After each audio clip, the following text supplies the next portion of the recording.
just as it is possible to grow a seedling into a fine tree. So a young boy can be cultivated and grown into a full man. A child grows much as a tree grows. Children and trees alike grow for many years, during which they gradually realize the promise of their nature. But they need to be nourished and fed, cultivated and protected in order to reach their full growth. It is true that trees may grow to their full growth, to maturity, without care. But with the wild trees, many young ones are crowded out, never reaching their growth. Others rot and die before their time.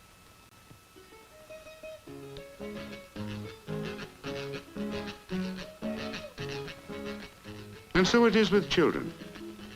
They will have a better chance to flourish, all of them, if they have room to grow and are cared for and loved, especially when they are small.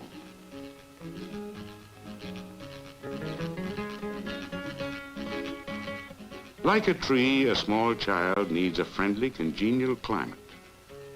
A climate which comes for the child mainly from the warmth of the parents' love for each other.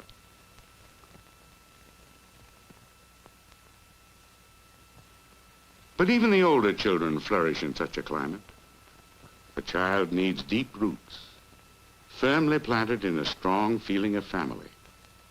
Such a child, grown to manhood or womanhood, is better able to face the storms and droughts of adult life. But let us see how a man can grow his trees and his children.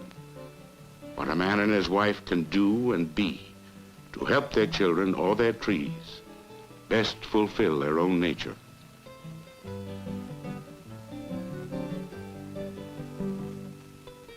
When Juan Tomas plants trees, he picks the best soil he can find.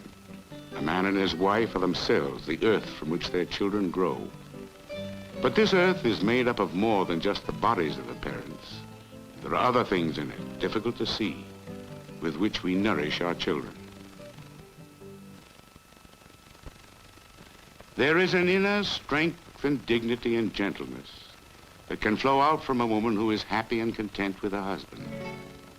With such a quality in her, a woman can love children, all children, more warmly, more freely. De cuántas hojas bordan el suelo, ya de los lirios. The children who are raised in an atmosphere in which there is love flourish and are fortified by it. Verde palmar, ya del soberbio verde palmar.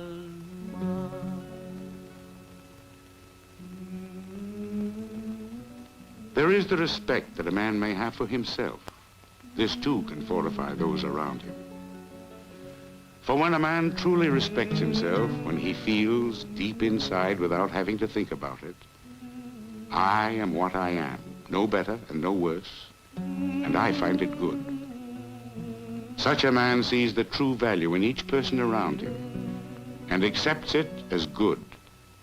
And because such a man and how he feels has a strong influence in his house, each person in it, even the...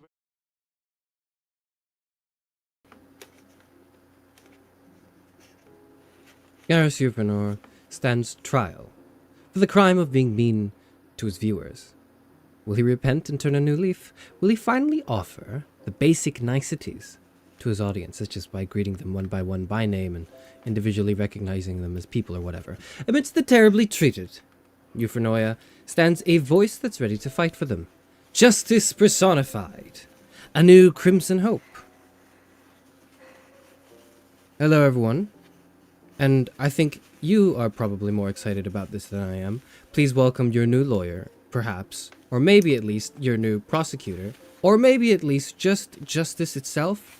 I'm wondering really what exactly this is. Tia Faire. Hello, Tia.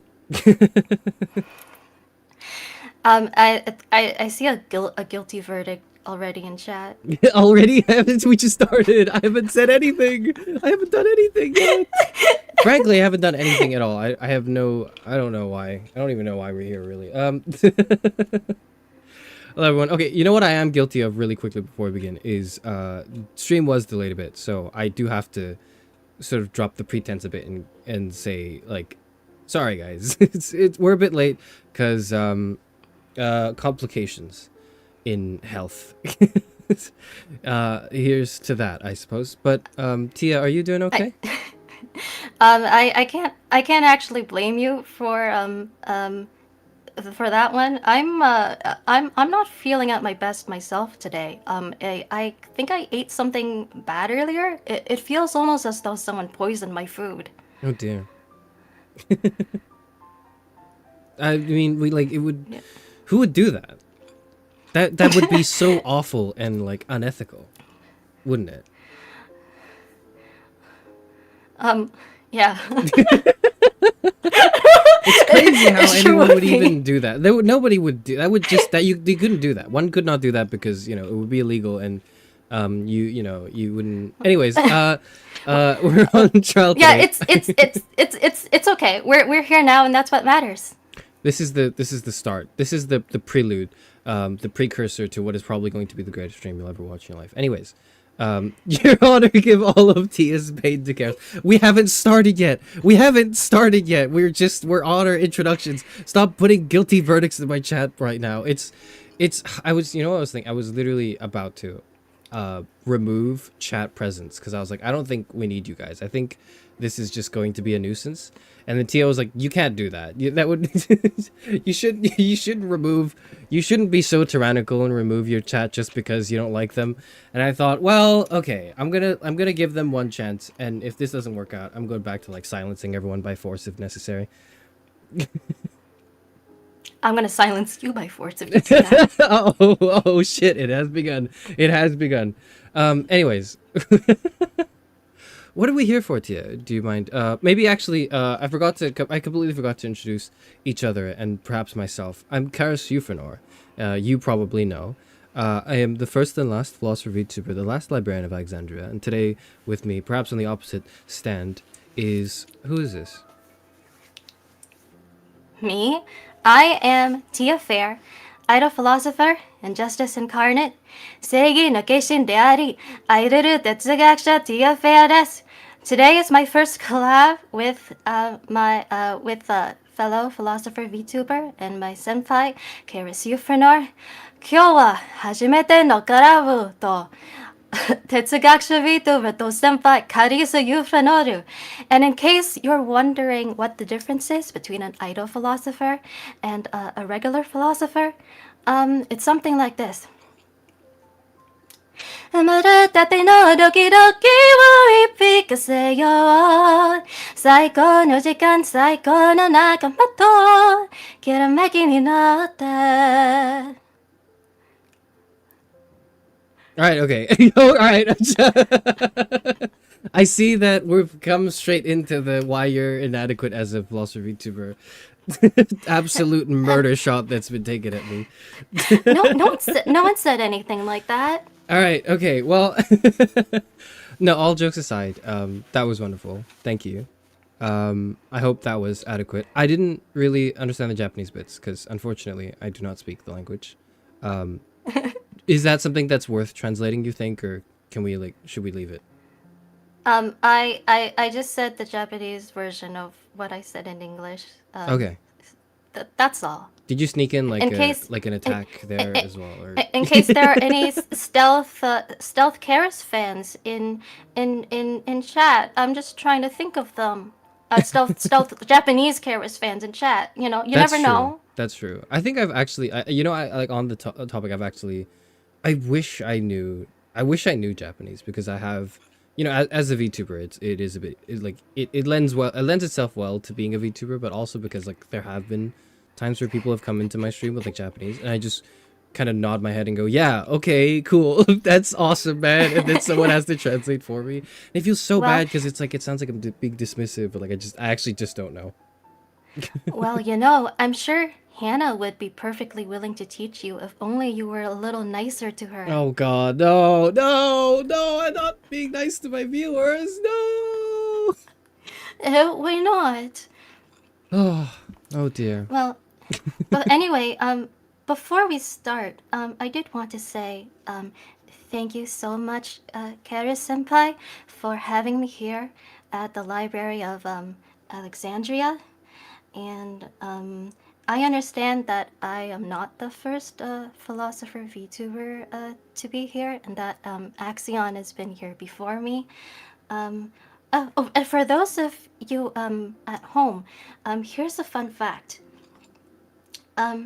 So, normally, whenever Charis has a guest at the Library of Alexandria, apparently the library's surroundings change to match whatever the guest is familiar with to try to make them feel comfortable. But for Axion and I, the library retains its true form because we're philosophers, and so it recognizes us as its masters. Is that correct, Charis? That seems about right to me. I'm unsure quite the exact machinations of it, but I mean, well, who am I to object at the moment? I think that's fairly astute. The changes in appearance of the library, though you might notice, dear viewer as well, that the background here is a little different today. This is a different room, a different part, a different segment of the ever-branching, ever-evolving, twisting halls of the Library of Alexandria. Personally, I hate the place, but this is where we are, so it is what it is. Not the room, like the whole thing. We're off to a great start. TRPG. I feel like this might be my favorite room in the library. I call dibs on this one. This one's. I can see why. Yeah, this is a good room. It's got good lighting in here. It's a bit too happy for me. I think I need to go brood somewhere more depressing. So I might just go search for a different room after this one. So Axion says if Charis is found guilty, he should start singing Linkin Park "What I've Done" as a show of repentance. We're already deciding on the punishment. I haven't even stood trial yet. You know what you need to do at the end of the stream, Charis Senpai? Yeah. Yes.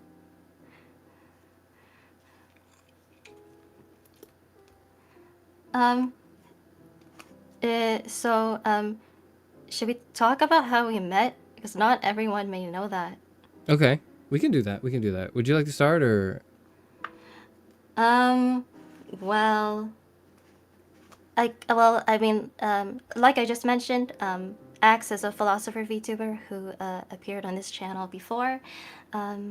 And while you and he were collabing together, I was still a pre-debut VTuber, and I actually discovered you through Axion's channel, and I guess that makes Axe our mutual friend, doesn't it? I suppose that makes sense. Yes. Yeah. So I became I became friends with him first, and then he kind of introduced the two of us a little. So, doesn't that make you feel lucky? You basically got two philosopher VTuber friends for the price of one. Oh dear, there are more of them. Oh no. I mean, yeah, this is great. I love having philosopher VTuber friends. I will say that I think it is cool that you found Axion through me. Axion, as you know, is a friend of the channel. No, you got that backwards. Yeah. You said that wrong. Did I say that? Sorry. The other way around. I meant the other way around. I meant it's cool that you found me through Axion's. I'm I'm a little. All the guilty verdicts being thrown at me right now is throwing me off. Okay, this is your guys' fault. This is you guys. I'm innocent until proven guilty. Okay, this is justice. Okay, it's not. It would be injustice if you started lauding all these allegations and just assumed they were true at me. Okay, I'm silencing all of you.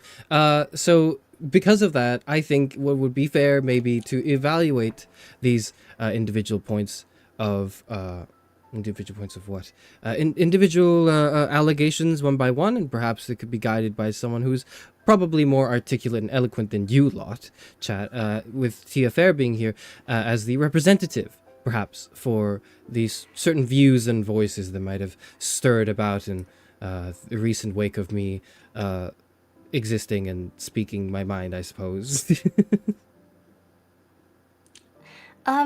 Right. So speaking of allegations, Charis senpai, I really hate to spring this on you when we've only just started getting to know each other. But based on certain reports I've heard lately, I feel like you might be a bad person. What makes you say that? Well, you see, recently, your fans, some of whom have also become my fans, sent me a Google Doc containing all the terrible ways in which you've treated them, and as Justice Incarnate, I have to follow through on these claims. It doesn't sit right with me that one of my fellow philosopher VTubers might be a person lacking in moral fiber. That's strange because I wouldn't. I didn't think that there would be a whole Google Doc worth of allegations. You know what? I mean, I'm sure they're probably I'm sure it's all hot air anyways. So I wouldn't mind. As an innocent man myself, I would be glad to stand trial right now and to address each and every one of these allegations, and perhaps justice will be brought to light, and everyone will know that I'm actually just a phenomenal, great person, and I'm actually never mean to my viewers. Well, I mean, actually, I think you've been mean to your viewers even just within the last 5 minutes. You accused them of being less articulate than I am. What? I don't think I accused them of that. I think they just. You know what? I think I'm digging a bigger hole for myself. Let's perhaps jump into the other allegations and ignore this one for now. No. You're not getting away from me that easily, librarian. So purportedly you have a long track record of very mean behavior, like insulting your viewers unprompted, and one of the things you've said to them, was, and I quote, "You're ugly and nobody wants you."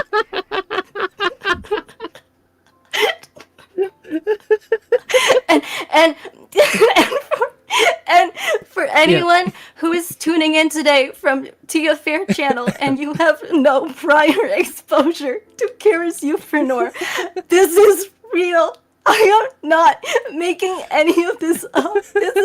All of the allegations today are real.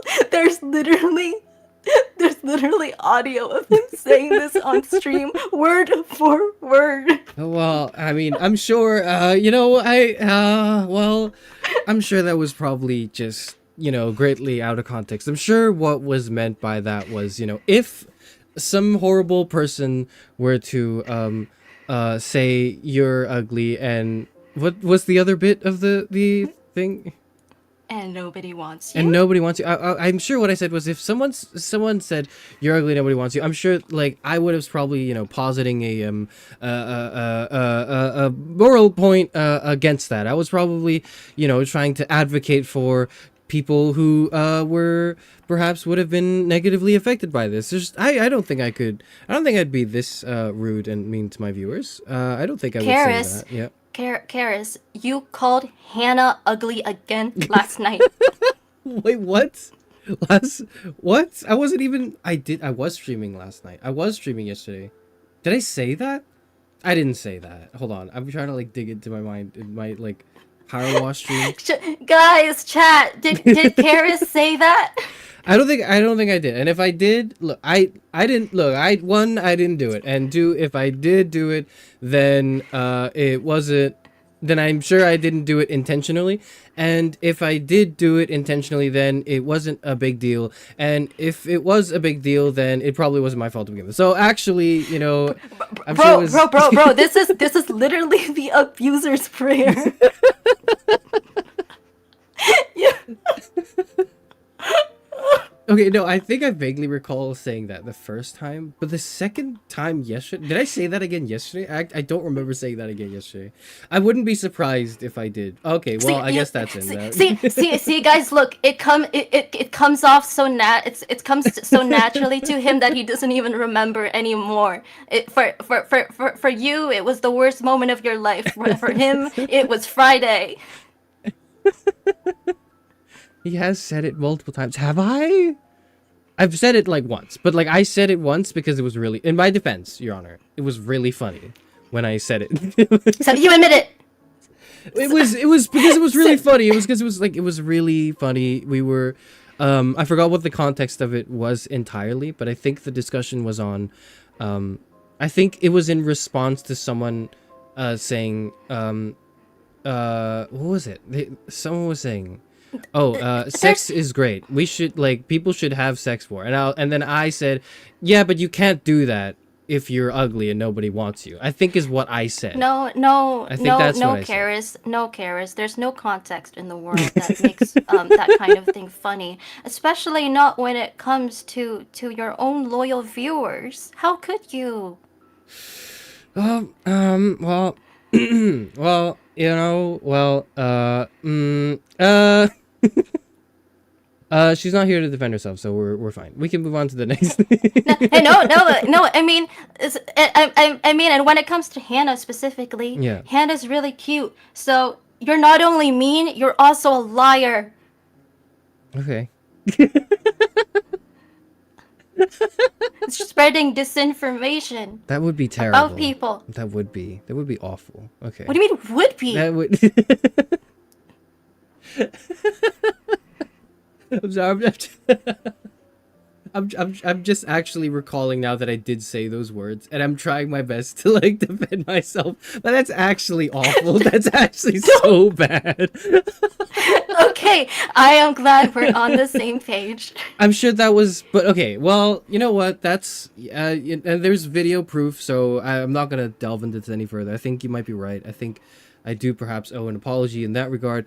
But I'm sure that's probably the only, you know, significant issue, and we could definitely move on, you know, from that now, right? Right?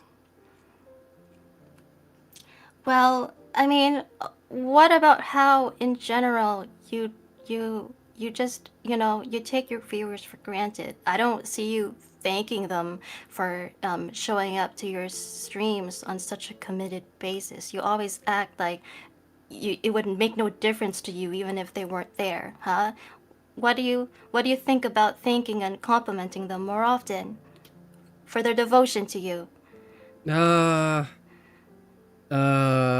I mean, like, well, I did thank them. I have done so in the past. I have expressed gratitude, and I've expressed my appreciation for people who show up to streams. I've done that. It's, you know, I'm no stranger to thanking people.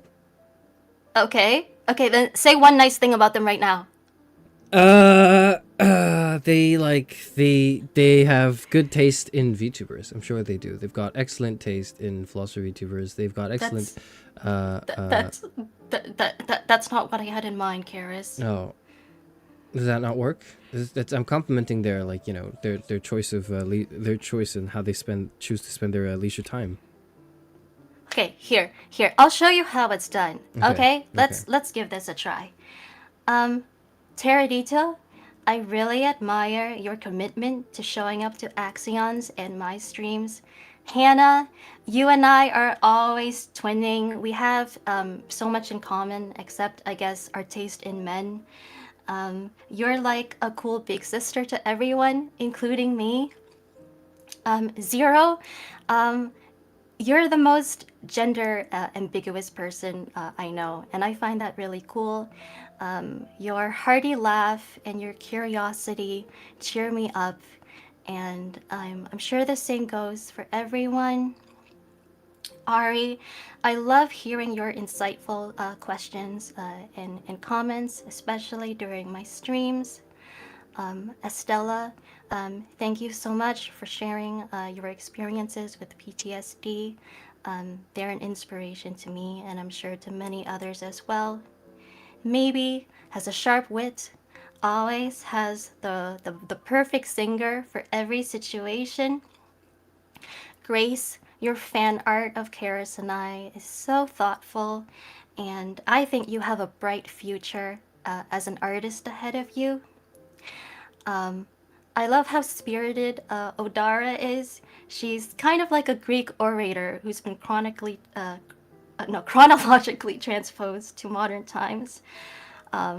Lackey, if you're in chat, I love your voice and the confidence and the passion that you have. And honestly, I've even heard good things about fans of yours I've yet to meet, like Cocaine-chan. So,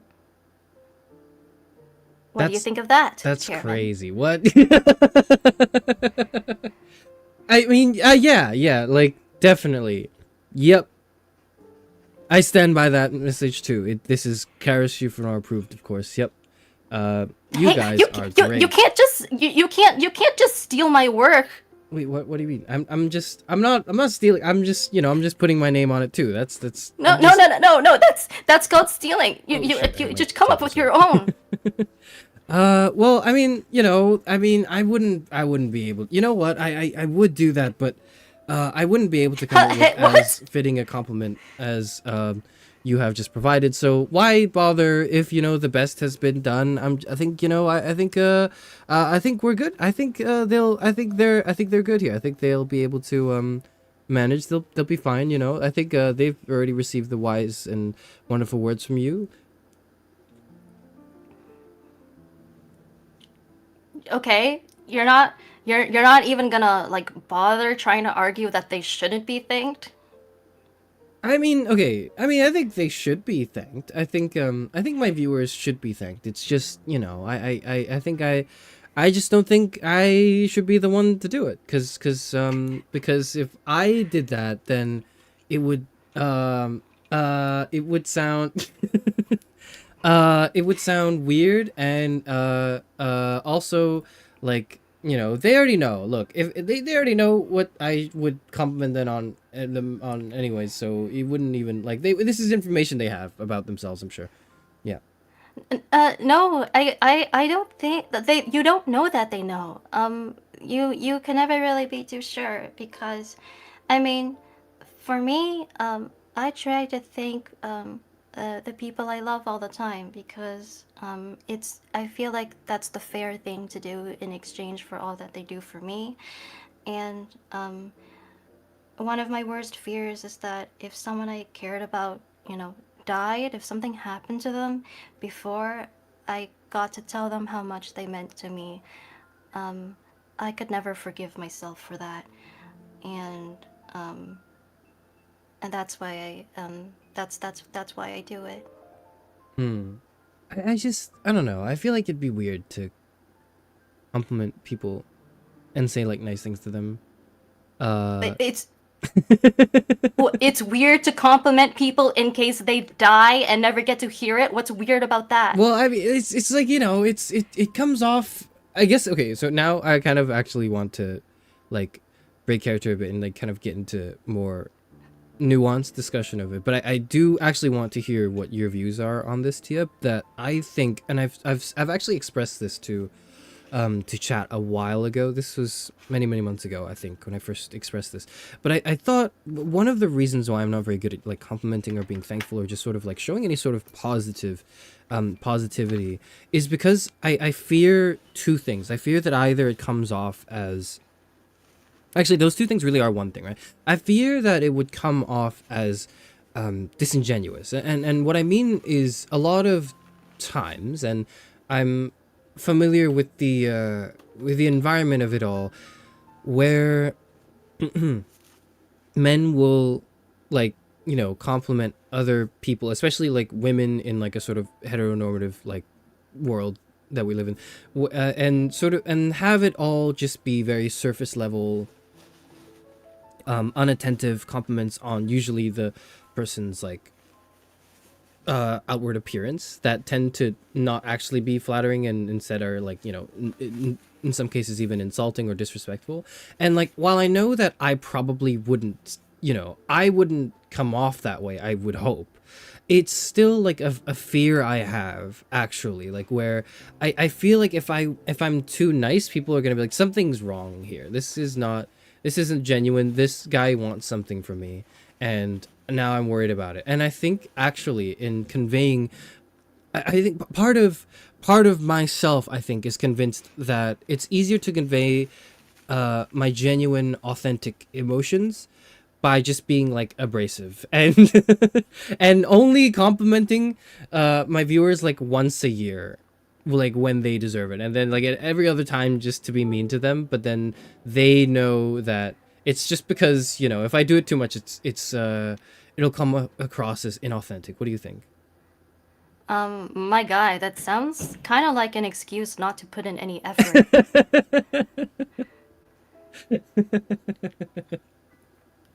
Besides, I think that in life, there's always a risk that anything you do that is sort of positive or motivated by kindness, you know, whether it be something as small and simple as compliments or much grander gestures, has a risk of being sort of construed by cynical people as being, you know, inauthentic, and anything, like absolutely anything. And I don't believe that that should constitute a reason for us not to try to be kind. I don't think that that should serve as a deterrent to kind behavior, because if it does, then it just means that there will be less kindness in the world, and we need more kindness, and we always need more kindness in the world. So yeah, I'm just not convinced that that's a very good reason to withhold affection from people you care about and people who do nice things for you. Well, do you think it would be fair then if I were to increase the amount of compliments I give to my viewers, but also then increase the amount of insults too, just to like balance it out, you know? No, if you do that, you'll see me again sooner than you'd like to. But what if it's like, well, what if it's really funny though? What if it's really, really funny? That's not for you to decide.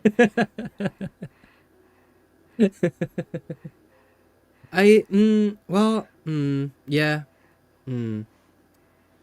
I think you're right. I think you are. I think you are right there. I think I would like to be able to compliment people more. I think another, I guess, point of not consideration, but more so like a point of struggle for me, is I really I feel as though complimenting people should be like it should be for like a really big or kind or thoughtful gesture, and not for like maybe small things. Okay, that's not true. Let me rewind. Let me rewind. I think it would be more impactful. I think it'd be more impactful if I thanked people for, if they really helped me with something, or if there's like, you know, for example, something that's unavoidable, no matter how I feel about it, really is like the the fan art that's made of me, and in some cases of me that portrays me in a way that is certainly not the way I perceive myself, and such as certain versions of me that may be posing in ways that I wouldn't quite imagine myself posing in, and it's cool, and I think like nonetheless I would say I'm thankful for those too, even if I don't know, they make me feel strange. They they unsettle me in like a good way. It's in a good way, I think, but they do also unsettle me. But I'm thankful, right? I hang them on my wall. I say thank you to people who make fan art of me, and I feel like if I were to thank the people who make fan art of me just as much as the people who do maybe smaller like things that might be like a bit less effortful, and I'm saying, not saying there's no effort, but like then it might seem like I'm not appreciative enough. And I'm wondering actually how you would separate how much you're appreciative of one over the other. Just thank the fan artist even more, Fivehead. Oh no, I have to thank them more. Oh. Here, I see this comment in chat from Tara. He says, the biggest compliment I've received from Charis is a, how the fuck do you know that when I correctly guess something?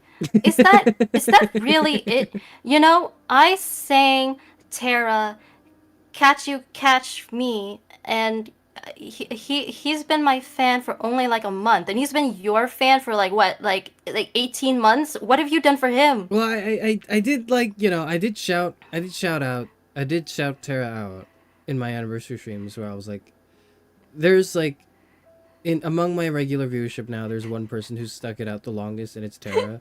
So like, you know, praise be. I think I've said something along those lines. So that's the nicest thing I've said about you. Okay, that's probably the nicest thing.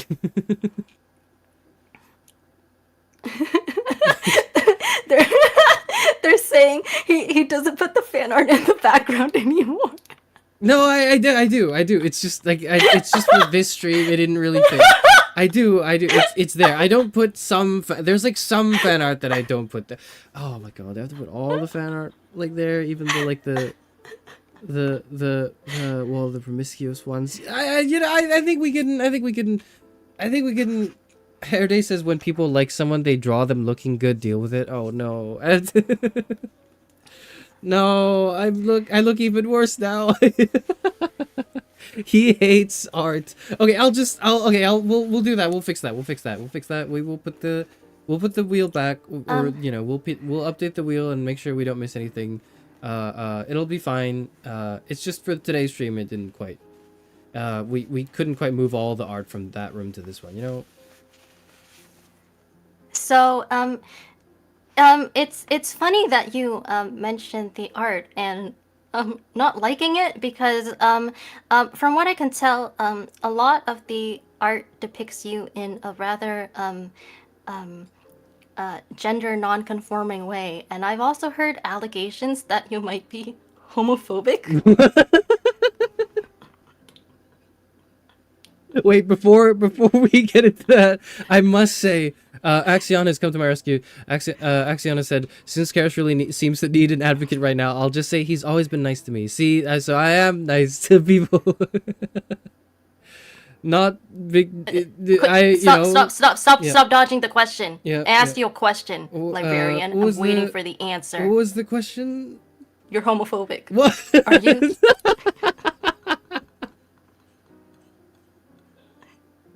He is. Stop agreeing with her. Stop agreeing. It's not real. Stop agreeing. And misogynistic, like both. That's crazy. That's that's a lot of work, even for me. That's. Could you might I ask perhaps for the evidence locker pertaining to that allegation, Tia? Well, my pleasure.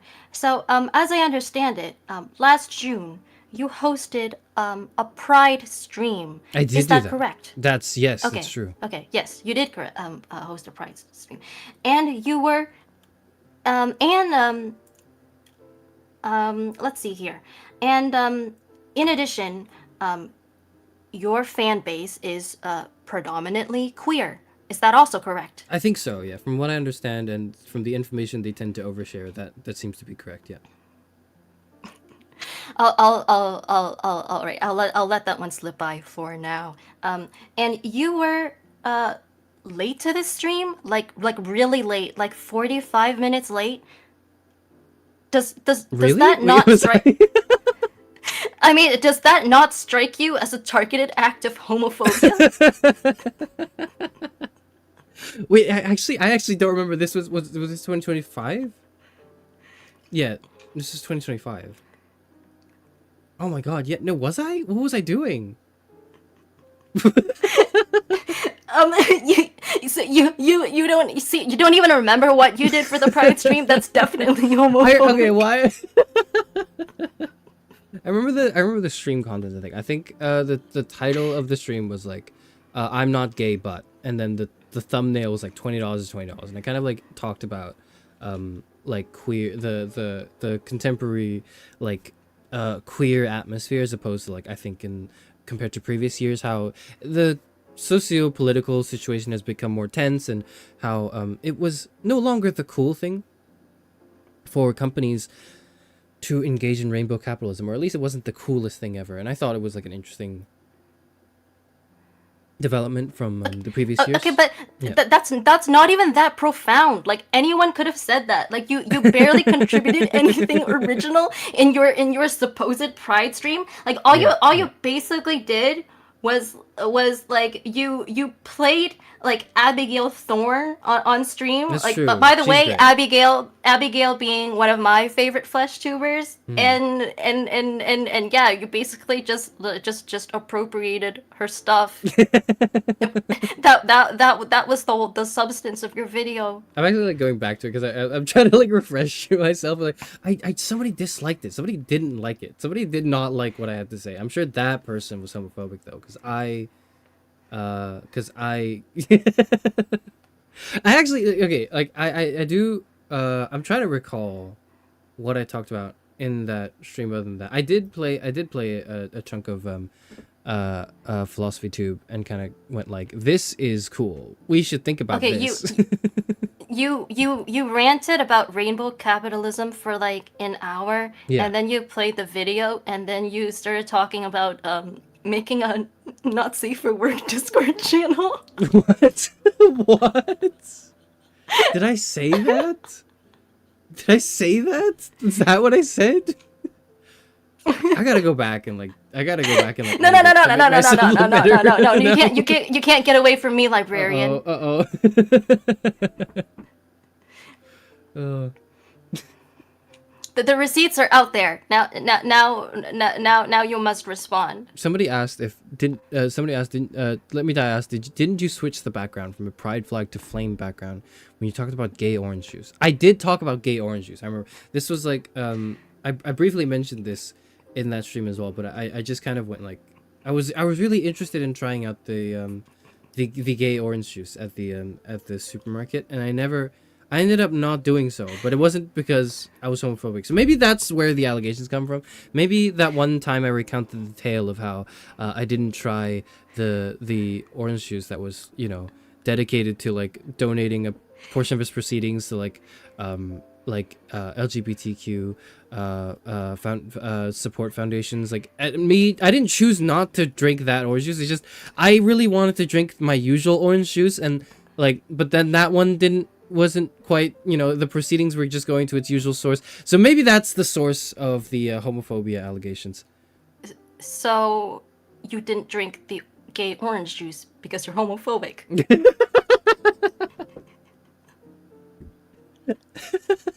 Your Honor, this is a difficult question. I don't know.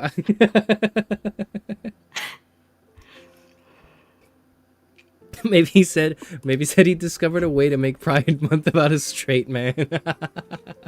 Oh yeah, we haven't even gotten to that part. You during that stream, you said, and I quote, "June should be the 1 month when I don't have to talk about gay people." Is that what I said? Is that what I said? You said that word for word. Oh my god. This is so bad out of context. Oh my god. I think I was referring to the fact that I was born in June, like June 8th, right? That was when I debuted. That was my coming into being. And I was like, maybe for this 1 month, I want it to be about me. And then maybe the way it came off was like, I want to talk about myself. I just want this month. I'll talk about gay people like any other month. But like for that month, I was like, I really want to talk about myself. And maybe that was just poor timing in like, I guess, my birth date. Breaking news. Street man demands to make Pride Month all about himself.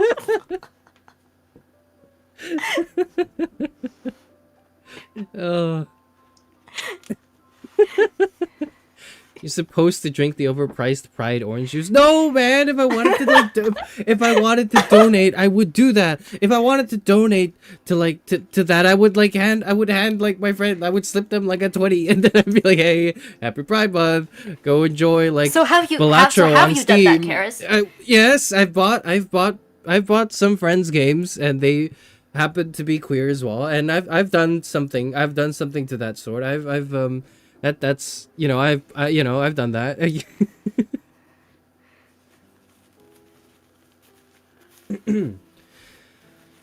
Well, yeah. Wait, Grace says make him wish me a happy birthday in a cute senpai voice as punishment. You When can't is do your that yet. birthday, Grace? Is it in June or is it like today?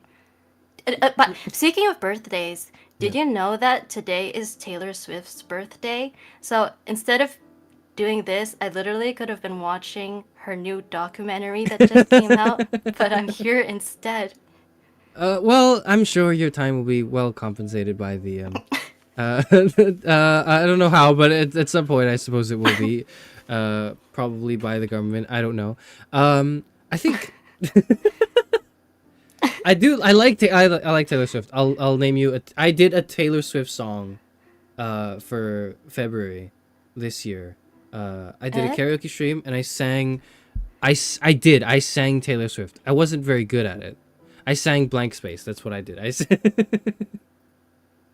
If you do it again, I'll make your sentence maybe 22% less harsh. Okay, that's a good deal. I think I'm not sure which. I might play a different tune. I'm not sure what I'll play. I'm thinking of something else. But I'll keep that in mind. I will. There will be a reprisal of the Taylor Swift, so we could do that. I will say though that I have. Is this like is this coupled with the misogyny allegations, or is that like a separate thing? I have heard of those allegations of that sort too.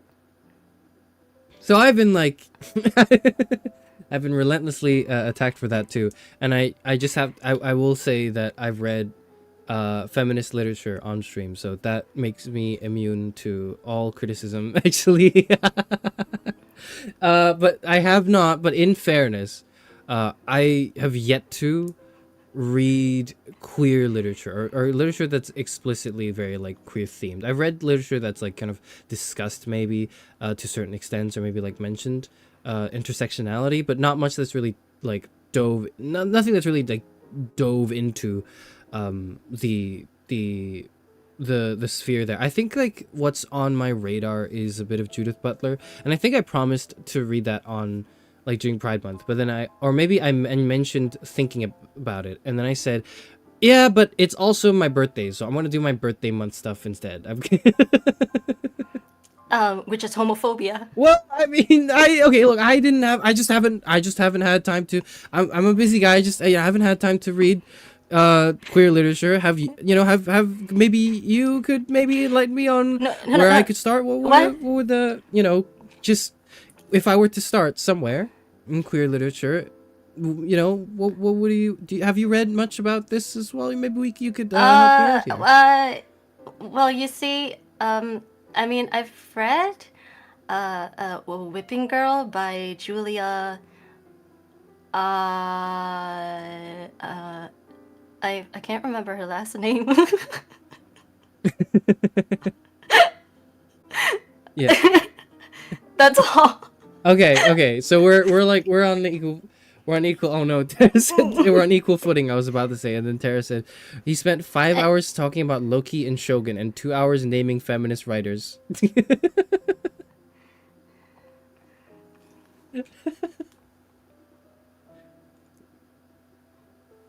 Somebody help my case, please. Well, I don't know. I have no idea where we're going with this.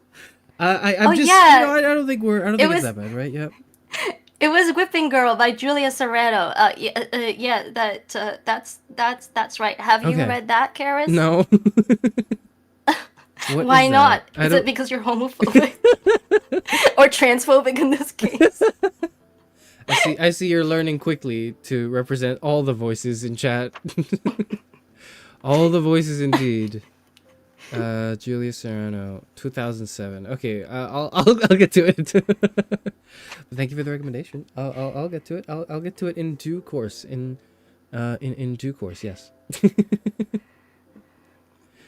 Are you sure you won't like die of old age before that happens? I think I'll make it to I'll make it to next Pride Month. You know, I think I've got it in me to survive until then. And if I don't, then I think I'm gonna take all my sins down with me, I suppose, is what I'll do, and that will be it. That will be justice served. Wouldn't it be justice served if I died before Pride Month next? No. You can't atone for your sins if you die, Karis. Not by blood. You must live. Okay. Is that for me specifically, where or like my case, or do you kind of see that as maybe a general sort of statement of justice, where it is more about the atonement and the reparation, maybe the effort to do good again, that is more important in in justice than maybe like punishment. What is the thought here? Yes, I would say that that rehabilitating people yields greater utility than just killing them off or just putting them away forever. If you can manage to get them to change their ways and contribute to society, there's that's the best outcome for everyone. Which means that you might be looking at a lot of community service ahead of yourself, Charis Senpai. Community service? No. Anything but that. I have to help. I have to serve my community. They're gonna ask me for like birthday wishes, and like, when one person asks me for a birthday wish, like 2 people are, and then I'm gonna have to like wish 50 people happy birthday. I don't want to do that. I don't know you. I love giving people birthday wishes. Clean up the parks, Karis. I do clean up after myself. I do tidy after myself. I don't make a mess everywhere. I actually do get mildly upset when people like leave like a public area worse than when they found it, because to me I feel like it's maybe not your responsibility or your duty to like clean up other people's like trash, but like if you're coming in with your food, or whatever, and you're eating and you make a mess of things that's clearly visible, like least you can do is just pick it back up, toss it away, and then like, go about your day, right? Like you don't have to disinfect everything, but I don't know, I get kind of angry about that actually. Well, yeah, I mean, even homophobes can care about the environment. Help. Help. Help me. I can't do this. Okay, well, anyways, I'm sure I'm trying to name like one person I've collabed with that is queer in any way. I don't think I know any. I don't think I don't think I've worked with anyone. Wait, you don't know that I'm queer? That's homophobic.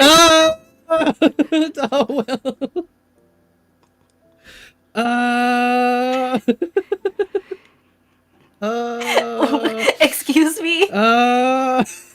Until today, and that's when justice was served, and that's why we have Lady Justice herself here, Tia Faire, and that's that's the purpose of today. Actually, it's to right that wrong. It's really to move forward. It's to bring about positive change towards this community. It's sort of really to just turn over a new leaf, to be what? Yeah. You're making it sound like I'm your diversity hire. Well, it just so happened that we Shoot, I gotta pick one or the other quick. Is it because? No, it just so happens that diversity just happens. It doesn't have to be cherry picked intentionally, and that's why it might have taken a while. But we do have a queer guest on this channel. It's because diversity is not forced, and I like to think that everyone everywhere is from many walks of life, and we celebrate our differences. I'm sounding like a company in June. I'm sounding like McDonald's in June right now.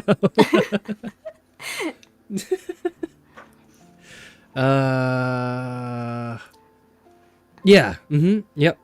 That sounds good to me. Someone asked, did you assume because she has a husband, she wasn't queer? Was that the case, Charis? No. I just kind of thought Well, good, because Yeah. I've actually experienced a lot of biphobia, and it's basically one of the reasons that I'm not more open about being queer.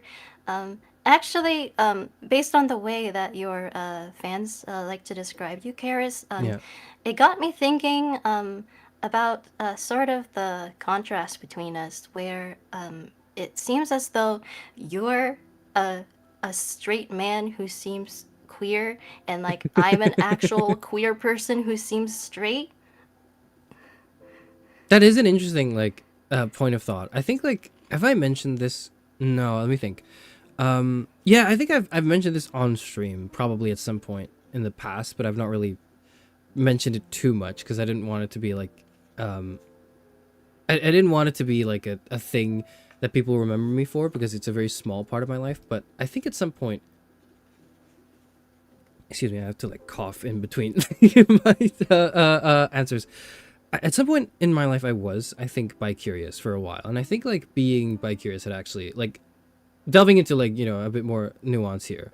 I delving into actually exploring my own sexuality in a way that was I'm not sure if this is right. Kind of led me to, and it was only really at that point was when it started leading me to reading more about I guess the bi experience. And one of the most interesting things was I knew of bisexuality at that point, which was the only reason why I could even begin to be curious about it, because I was well, I think I know what that is, and some of my friends are like that, maybe I'm like that too, is what the thinking here. But it was only really until I started thinking about myself that I really dove into the thoughts in queer communities, and especially for the bi community, where bi erasure is real. And I didn't really think this because my friends have never mentioned this to me. My bi friends have never mentioned anything about bi erasure. Probably because they feel it wouldn't have been relevant to me, and they feel in some sense kind of not intimidated, but worried that, because as a philosopher, I tend to come off very sometimes on occasion I may come off abrasive, and when when that happens, it's usually well intended and kind spirited, though it may come across as a jabby, I guess.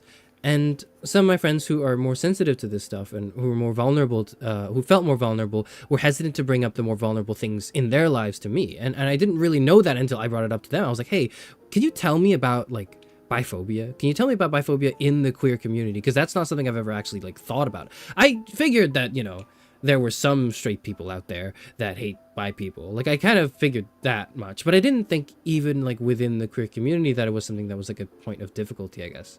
And from me talking so much, I wanted to come back. Now I want to come back to you and ask if you have, I don't know, if you can, I guess, illuminate that for me a bit. Yeah, I mean, if you'll actually just let me put in a word for once. I speaking from my own experience,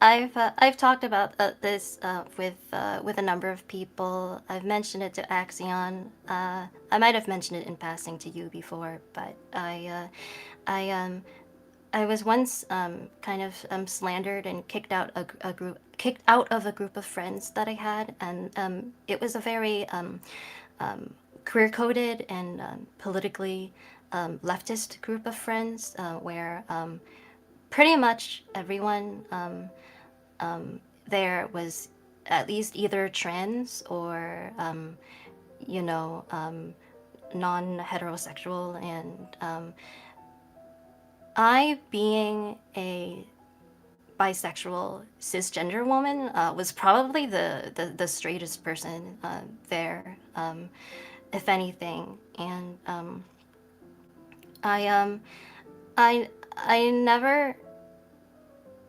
really felt like I belonged there. Like they never said this outright, but the way that they always treated me, it always made me feel like they never really believed that I was bi, because they knew that I was in a long-term relationship with a man. So there was this underlying suspicion or assumption that I was just lying about my sexuality, and that hurt. I mean, it's not the most hurtful thing in the world, but to this day, it makes me hesitant to even bother disclosing my sexuality or sexual orientation to other people sometimes, because I feel like, you know, why bother if they're like not gonna believe me, and sort of yeah.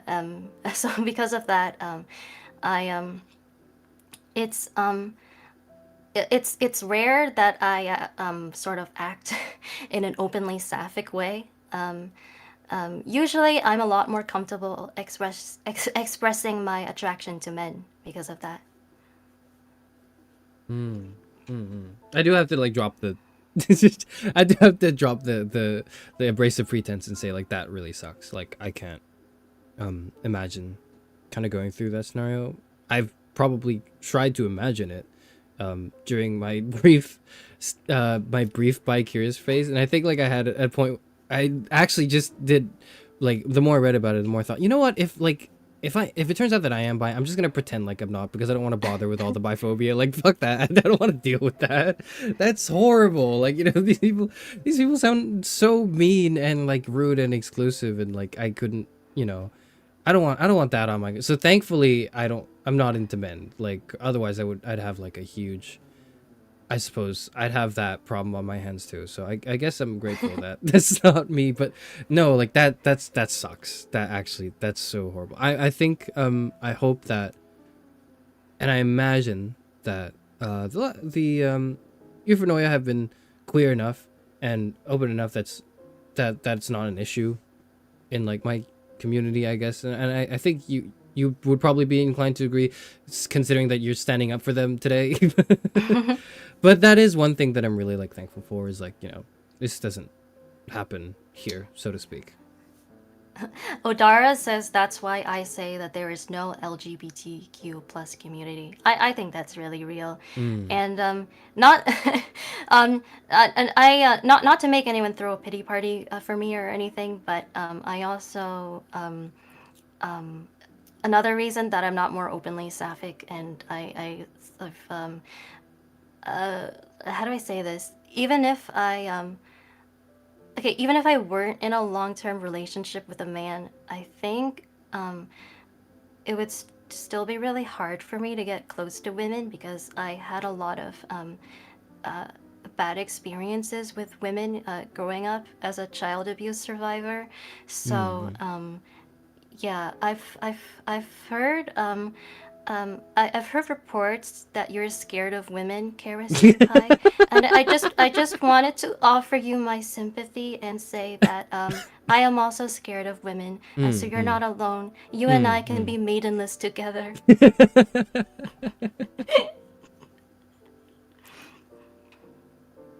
Yeah, but like you have a husband. Is that I said biphobia? Maybe maidenless. that's Do biphobia. you want a husband?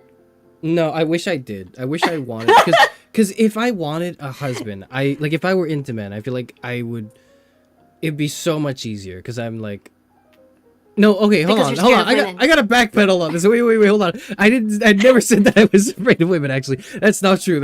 I'm not afraid of women. Wait, hold on. Wait. Why did I just take that? Why did I just take that premise and walk with it? No, I do not. I forgot about that. Hold on. No. Where, pray tell, did you get the that information that I was afraid of women? I think you said it yourself on stream once. I can't keep taking. I don't. No, that can't be it. That surely can't be it. I'm not afraid of anything. I have no fear of anything at all. I'm like the bravest person I know, and I've never at all even flinched at anything remotely scary. So like, it would never. So that would never be. So that anyways, that would never be an issue. I'm sure. Like, I'm actually trying to remember what the context of that could have possibly been. that I've said that I'm afraid of.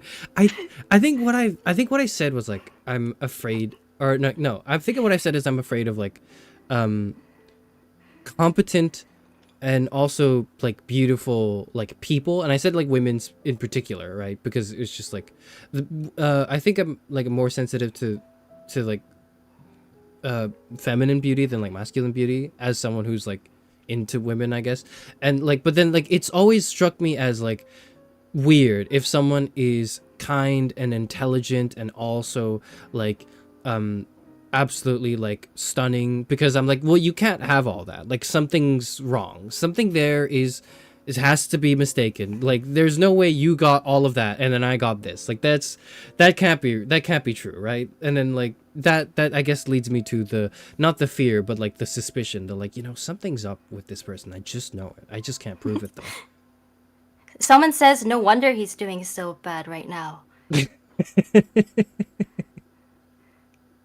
I'm doing great. What are you talking about? This is a great stream and I'm not at all like quaking in fear at each of these questions and the subsequent evidence that's been put forth from them. What?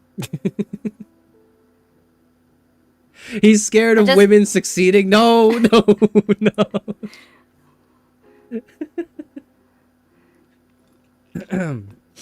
It's funny that you say that because people have told me that and it's very nice of them to say this. It's very flattering, but I've been told that I'm kind and intelligent and stunning. And what do you think of that, Charis? Choose your next words carefully. Well, yeah. I mean, that makes sense to me. I think that's a good and fair and accurate statement to an observation. Yeah, like I can get behind that. Yeah. So, are you afraid of me? Well, shit. Do I say yes or no? Is it like no? Hey, that implies that I am not all those things. Well, whatever. I don't need your validation anyway. Okay. Whatever. Okay. Let's move on. Well, yes, I'm afraid of. Yes, I think. No, but I'm not. No, wait, hold on. But I'm not afraid of. No, I'm not afraid of women. You guys keep saying I'm afraid of. I'm not actually.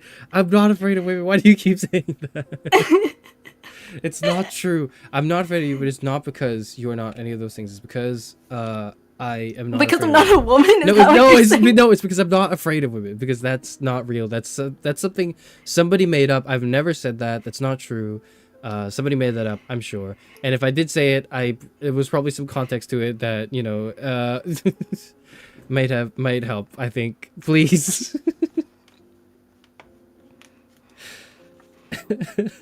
There are clips. No.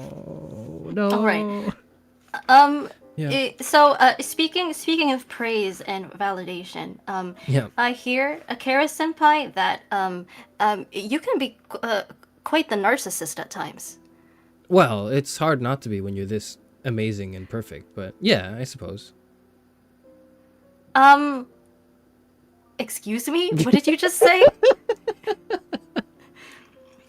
I said, you know, it's a plight that I heard you. Yeah. Don't you think that there's an issue with going around talking that way? Well, no. Well, because I think that you know, the issue with praising yourself, you know, that intensely is, you know, you start losing touch with reality. You know, it's important to consider other people's perceptions as well. I think that's totally true. I think that everyone else's considerations are also worth worth considering. I like to gather people's thoughts and perspectives and kind of synthesize them into my own judgment. I like to hear from people. I like to have their opinion on matters to inform my own. I think maybe part of the pride there for myself that I have for me is precisely in that I think I'm so good at listening to other people and gathering their experiences and being able to synthesize that into my understanding of the world that I feel as though that has lent me a certain wisdom that is not unattainable, but certainly not an easy act to follow is the way I see it. They're tomatoing me in chat right now. They're throwing tomatoes at me. They're throwing tomatoes at me. All right, if you're so wise and objective, answer me this. Yeah. Who's the coolest philosopher VTuber? Axion. Oh, good answer. Indeed. I see that's proof. That's my wisdom in action. I knew. He is probably the coolest, yeah. Yeah, I mean, it's just indisputable, right? I mean, he's strong, he's handsome, he plays games better than you, he has a PhD, he's so nice that when he goes outside, cats come up to him and take pictures with him. There's proof on his Twitter. Yeah. Can you beat that, Charis? No. What do you think? I hate cats. What? I hate animals. I don't hate cats, but I that. Okay, I do fear cats. I don't fear women. I fear cats because they, and I think they know, they can smell the fear on me as well. The other day I was visiting a friend, and then I rang the doorbell, and then I heard a dog, and I was like, oh cool, that's probably the neighbor's dog, and I opened the door to just this small was it a Chihuahua? I think that no, it was a Labrador maybe. They bolted straight towards me, and I actually might have keeled over in a panic attack, just nipping at me, and then by hanging onto my leg, and I had no idea that apparently my friends folks or grandparents were in town, and they left their dog around, and I wasn't ready for this. Anyways, so no, I don't think I'm that cool. I think animals can smell the fear in me, and they tend to take advantage of that. But otherwise, I don't know if I like being around them very much. Are you trying to say even the animals think you're uncool? They like hanging around, but I think it's because they know that I'm not gonna do anything about it. It's terrifying. It's terrifying when the animal knows what you're thinking, but you don't know what the animal's thinking. It's scary. I don't know. You know what you're thinking? Are they telepathic? I don't know. You just know that I'm in shock and fear. I think they can smell it. I suspect that they can. He had a half-hour standoff against a bee once, or was it twice? Tara asks. I think it was once. And it wasn't a bee, it was a wasp, okay? That was very justified. I had to delay a stream by an hour or two because of a wasp, attack. Okay, I'm not going to add hating animals to the list of allegations because I don't, that has nothing to do with being mean to your fan base. Okay. It's simply something that I find personally distasteful and maybe a little bit pathetic. Well, I mean, I'm nice to them, okay? I'm nice to them. I treat them with respect and dignity. I treat everyone with respect and dignity. Maybe except my viewers, but they deserve it. Anyways. What were we talking about? Yeah, and actually, speaking of treating people with respect, there's one more person you've been mean to whom we haven't addressed today. What? There's another one? What do you mean? What? Who? What? I've been so nice to everyone. It's me, Charis. It's me. You've been mean to me. Oh no! Oh no! Oh no! What do you mean? What do you mean by that? What are you talking about? I have no idea. Okay, come on. This is you keep doing this to me. Okay, okay, guys. You see this guy? This is what he does. Like whenever I'm talking to him, I'll be like, okay, before I tell you this, you have to promise not to laugh. And then he'll be like, yeah. And then I'll tell him, and then he starts laughing his head off. See, he's laughing right now. Why are you laughing right now? It's just really funny the way. No, that's rude. Yeah, sorry. Excuse me. Yeah. Yep.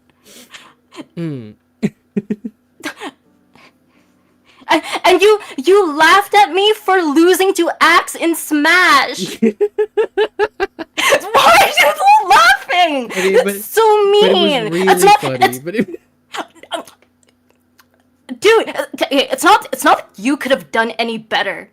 Oh yeah, no, I would have gotten my ass kicked, but that's why I was like, haha, thankfully that's not me there right now. I don't have to get totally destroyed, because I'm not playing. I think like but that's different, because you like I don't know what you guys or how often you guys play, but like I play Smash like once, twice a year.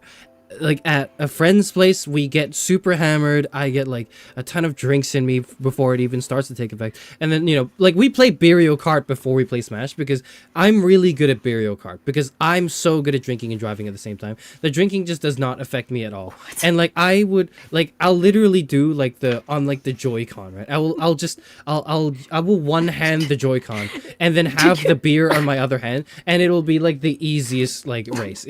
I'm so good at like doing that. Did you just say that you drink and drive at the same in time? Mario Kart, in Mario Kart, I drank and drive like in Mario Kart, Mario Kart 8 for the Nintendo Switch. That's the one. That's Mario Kart 8 for the Switch is where I drink.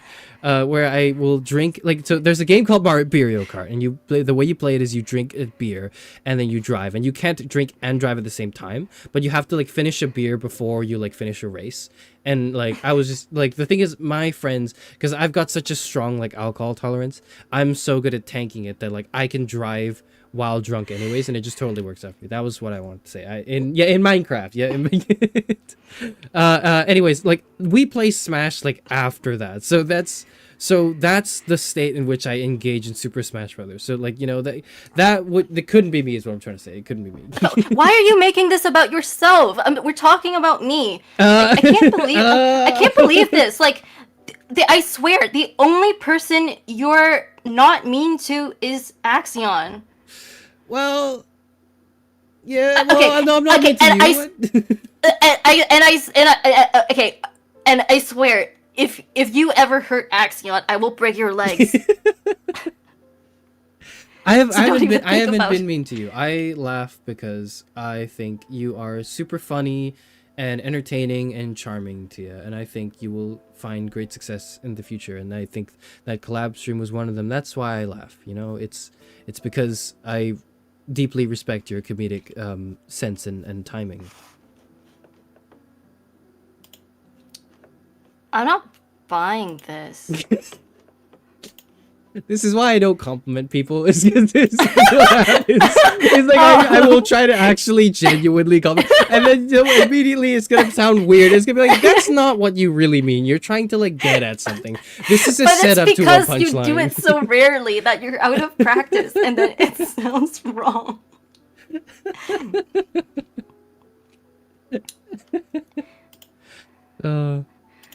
It's not even fair. It's not like Axion like is it mean to you? Yeah. Like, do you know what he says about you sometimes? What does he say? Like, this is what he said to about you in DMs. So one time I was talking to him, and then he like BRB'd because like a spider jumped down like near his mic and like right in front of his face, and he had to like get rid of it. Okay. Yeah. He like jumped back in fear, and like he had to like to get understandably, up. And yeah. Right. So you understand. So I said like what is this? Another Charis moment? Is this normal in Tennessee?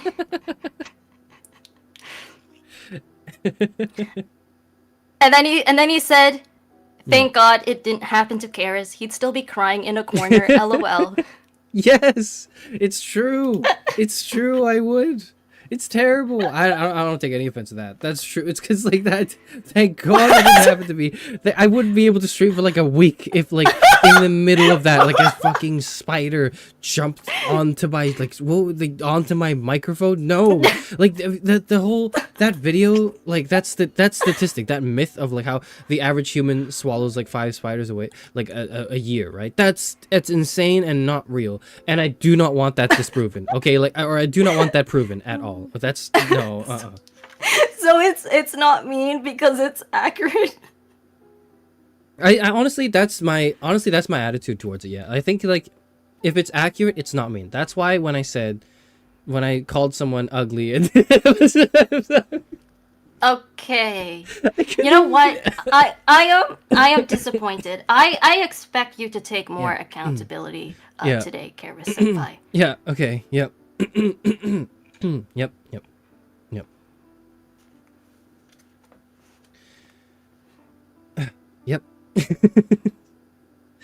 I will say Really, that I will say that I get that it's I probably should lay back on the relentless insulting of chat. You know, I see it. I understand, and just because I think it would be funny, maybe it doesn't mean that it would be right to say that to a viewer, even though it was really funny.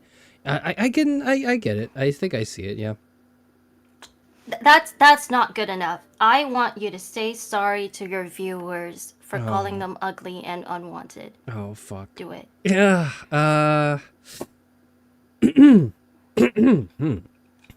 I'm sick. That's why I'm clearing my throat. Sorry for. I'm thinking of like there's like the meme. There's a meme of like Roderick from Diary of a Wimpy Kid where it says "Sorry, women," and that's like what's in my head right now. Stop stalling! You're just stalling now. My apologies for sorry for party rock. My apologies for mayhaps calling you ugly and unwanted, because even if that were true, I shouldn't have said it, you know. Do that again the right way. What was wrong with that? What was no mayhaps, no, even if it was true. Just say sorry. Okay. Sorry. My apologies for calling you ugly and unwanted and annoying and unintelligent and ineloquent and inarticulate and inept. And you have to promise never to do it again. I have to promise never to do it again. I promise. I promise never to do that again. No, hold on. I don't want to do that though. But because I want to. But what if someone really like deserves it? What if someone really like need to be told that they're like maybe not ugly, but they need to be told that they're wrong and they're stupid? I feel like I should reserve some right for that, right?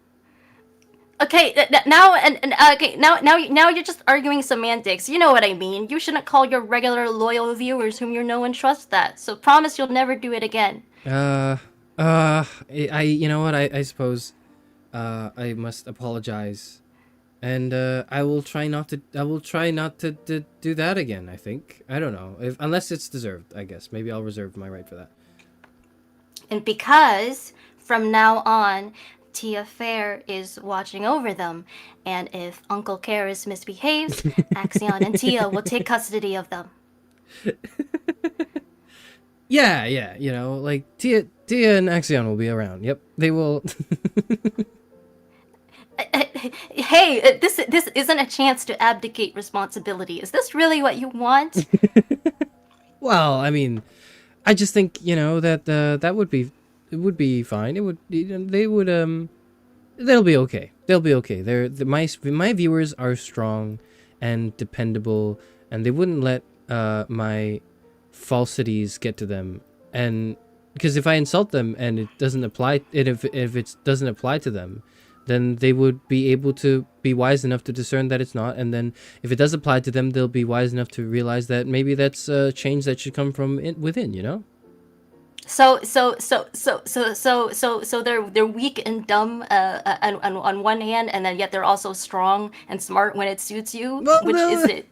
I've never said that they're weak and dumb. In fact, they're quite persistent. I think I must give them credit where credit is due. I think a lot of my audience is very persistent. They show up a lot and they insist on the same things that might not be true, such as sounds like allegations a of misogyny. compliment to me. I think it's a compliment. I think it's a fully compliment, you know? Persistence is good. I wish I were as persistent.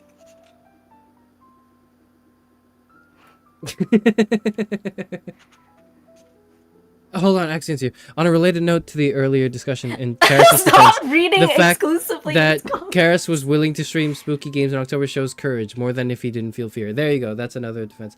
I'm not reading his comments just because I'm reading his comments. I'm reading his comments because he's like supporting me. If you guys wrote comments and supported me, I would read them too. It's true. It's true. I would do that. Do you want to lose visiting rights? Someone asked. Well, I think that I've learned my lesson, so to speak. Worst birthday ever. Thanks a lot, Charis Euphranor. Happy birthday, Lynn. I hope you have a good one. Yeah, doesn't that sound weird? Doesn't it sound weird when I say I shouldn't say that? I shouldn't say it. No, it's because of the way that you do it. You're out of practice. If you do it more regularly, you'll sound more natural. That's how it works. Okay. Okay. Well, what do you say when like it's someone's birthday? I never I don't ever like say happy birthday to people. Like I'll show up and I'll hang out and I'll buy them like a beer. I don't really like say happy birthday to people. Happy birthday, and then I say happy birthday and then like I ask them about their like personal life. But I feel like it would be rude to ask them of their personal lives on like youtube.com, you know?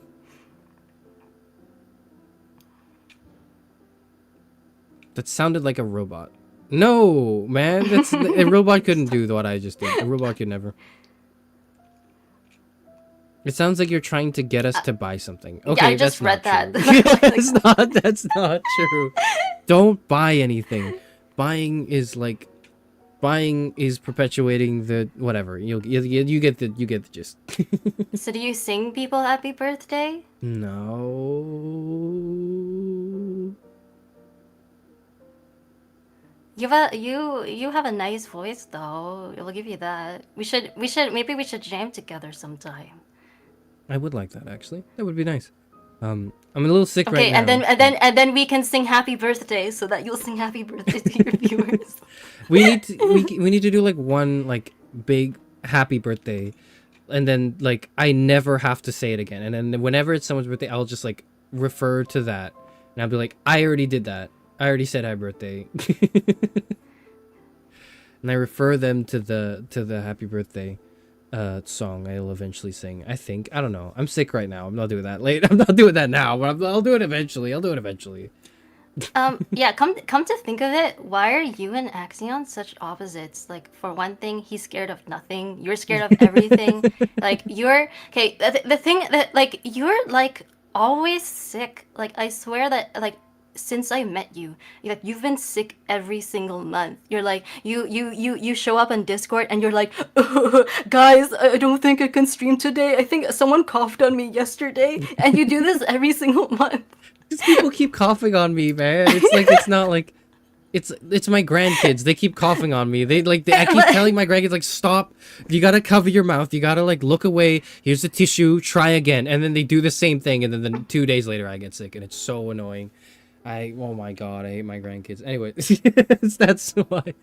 Literal Victorian child syndrome.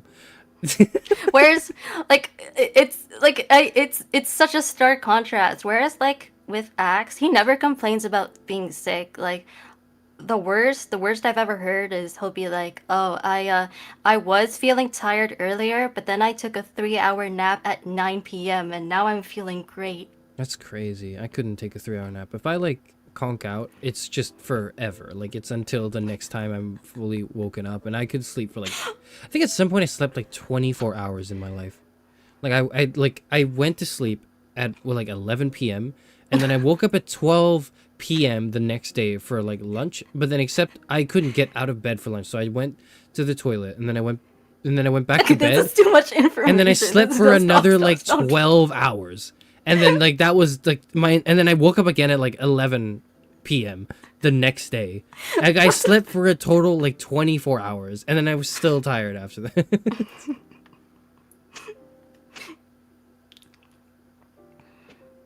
He breathes wrong and he'll get sick. Okay, well, it's not that I'm breathing wrong. It's other people around me, especially my grandkids, are breathing incorrectly, and they're like breathing their toxic fumes. Excuse me? No, because like I'm 60 years old, right? And therefore, I also think that gives me some immunity because like my viewers are all younger than 60, and like they have to understand that when I'm mean to them, it's actually because I'm like in a position where I am the senior and I'm the elder, and I'm really just looking out for them, and I'm actually just getting these darn kids off my lawn, you know? That doesn't make any sense. Like I'm more than, my soul is more than 2,000 years old, and I try my best to be nice to people. And Axion is the age of the universe, and he's even nicer than me. Oh fuck. Well, I mean, which also means, Charis, yeah. that you're the baby of our group. Well, well, I mean, I am 60 after all. A 60-year-old baby. Well, well, I suppose that would be technically true. That would be the case. Yeah. You certainly do fit the part of an annoying little brother when it comes to our dynamic. Well, I am many things. A shapeshifter, of course. I am. I've been known for my range. Yes, we know. Charis Euphranor, benevolent and cruel. Emphasis on cruel. Ardent and unperturbed. Yep. I want to say I want to be. I'm not as unperturbed as I want to be as of late, but I try. Tara gets it. Tara says, "Now I understand. I also regularly get sick and once woke up an hour earlier than when I went to sleep." That's the sickness. That's the sickness of the season, or perhaps just the sickness in general that I think binds people who it's not fair. That's why I'm afraid of like healthy, good-looking, like intelligent, competent people, because it's like, how do you have all of this and I was born like purple? Like I was born like the wrong color. Like that's not that's not fair. I actually can't entirely argue with that one. Like, why is Axion the only healthy philosopher VTuber? Axi-senpai, what's your secret? Can you please share it with Charis and me? We need it. Onegaishimasu. I'm gonna find a way. I'm gonna plot to like steal his like youth and his like able-bodiedness. If you hurt Axion, I'll break your legs. We'll share it. Going for walks every day. That is good advice, actually. That's probably good advice. I can't go on a walk right now because I would just end up coughing on someone and doing the same thing I like tell my grandkids off for doing, but yeah. Also, Charis drinks like a sailor. I don't know what that does, but I don't think it's anything good. I drink on occasion. Like a sailor, okay? Not all the time, okay? I don't drink frequently, but when I do, I drink a lot. That's another way in which you and Axe are opposites, because he's a straight shooter. He doesn't drink at all. I think I have an admiration for that, yeah. I wish... No, I like drinking, but like, I wish I didn't have to drink. I don't have to drink, actually. What am I saying? What? I wish I could drink less. I wish I could drink less and be just as drunk. I wish I were, like, less tolerant. To that way, I could be less of a drinker and still maintain the current... Because right now, it's like I have to drink so much just to be drunk. and that makes it look like I'm a heavy drinker, and that also like kills my liver or something. Or so I've been told. I have no idea. I don't know. I don't have a degree in biology. Charis, how can you be the last librarian, the last philosopher VTuber if your liver is dying off? It's crying for help. I think like it's we'll cut it out at some point. At some point it'll What? it'll You need fix that itself. thing, bro. Oh. I am an alcoholic with high tolerance. That's why I can't drink a lot, because I can't afford to drink a lot. Like that's a good like inhibitor, I would say. Your liver hates you. I know it does. I hate my liver too. The feeling is mutual. I don't know. I do think maybe that's something you and I can like relate to in Tia, where like sometimes it does feel like your body's not working with you. Mm-hmm. And like that really sucks. You have all these like ideas, these hopes, these dreams, these like things you want to do, and then your body is like, actually, we're not doing that today. We're gonna like lay down sick. Ah. Yeah, not to make it too much about myself, but suffice to say, chronic health issues are not fun. So, is the Charis, is the secret really just going for walks every day like Axe does? I don't know. I'm not sure if I believe it. I'm like fairly active in my day to day. I move around, you know. I don't stay in my house for longer than a few days in a row. Like I get out there and I interface with the world. So I don't know. I maybe that's the secret, or maybe it's something else that Axe is maybe not hiding like consciously, but maybe it's just something that's not come to mind yet. Anyways, I'm sure we'll figure out his secrets eventually. We'll get to the bottom of it. Actually, speaking of which, Charis Senpai, we know that you and I have our differences. Yes. Especially when it sort of concerns as to normative conduct towards other people, I suppose. But what do you think you and I have in common with each other? What do we have in common? I think we have a lot in common. I think we're both extraordinarily intelligent. I think we are excellent at articulating our thoughts when necessary. I think we share a passion for I think I share your passion for justice. I think I do. I don't think to the same extent, but like I like the concept of, I like the idea of fairness and like sort of a bringing or like righting a wrong. I think that is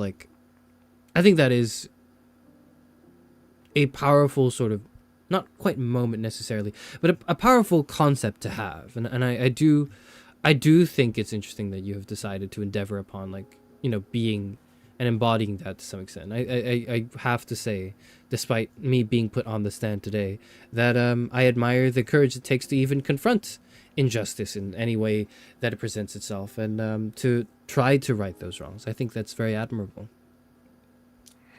I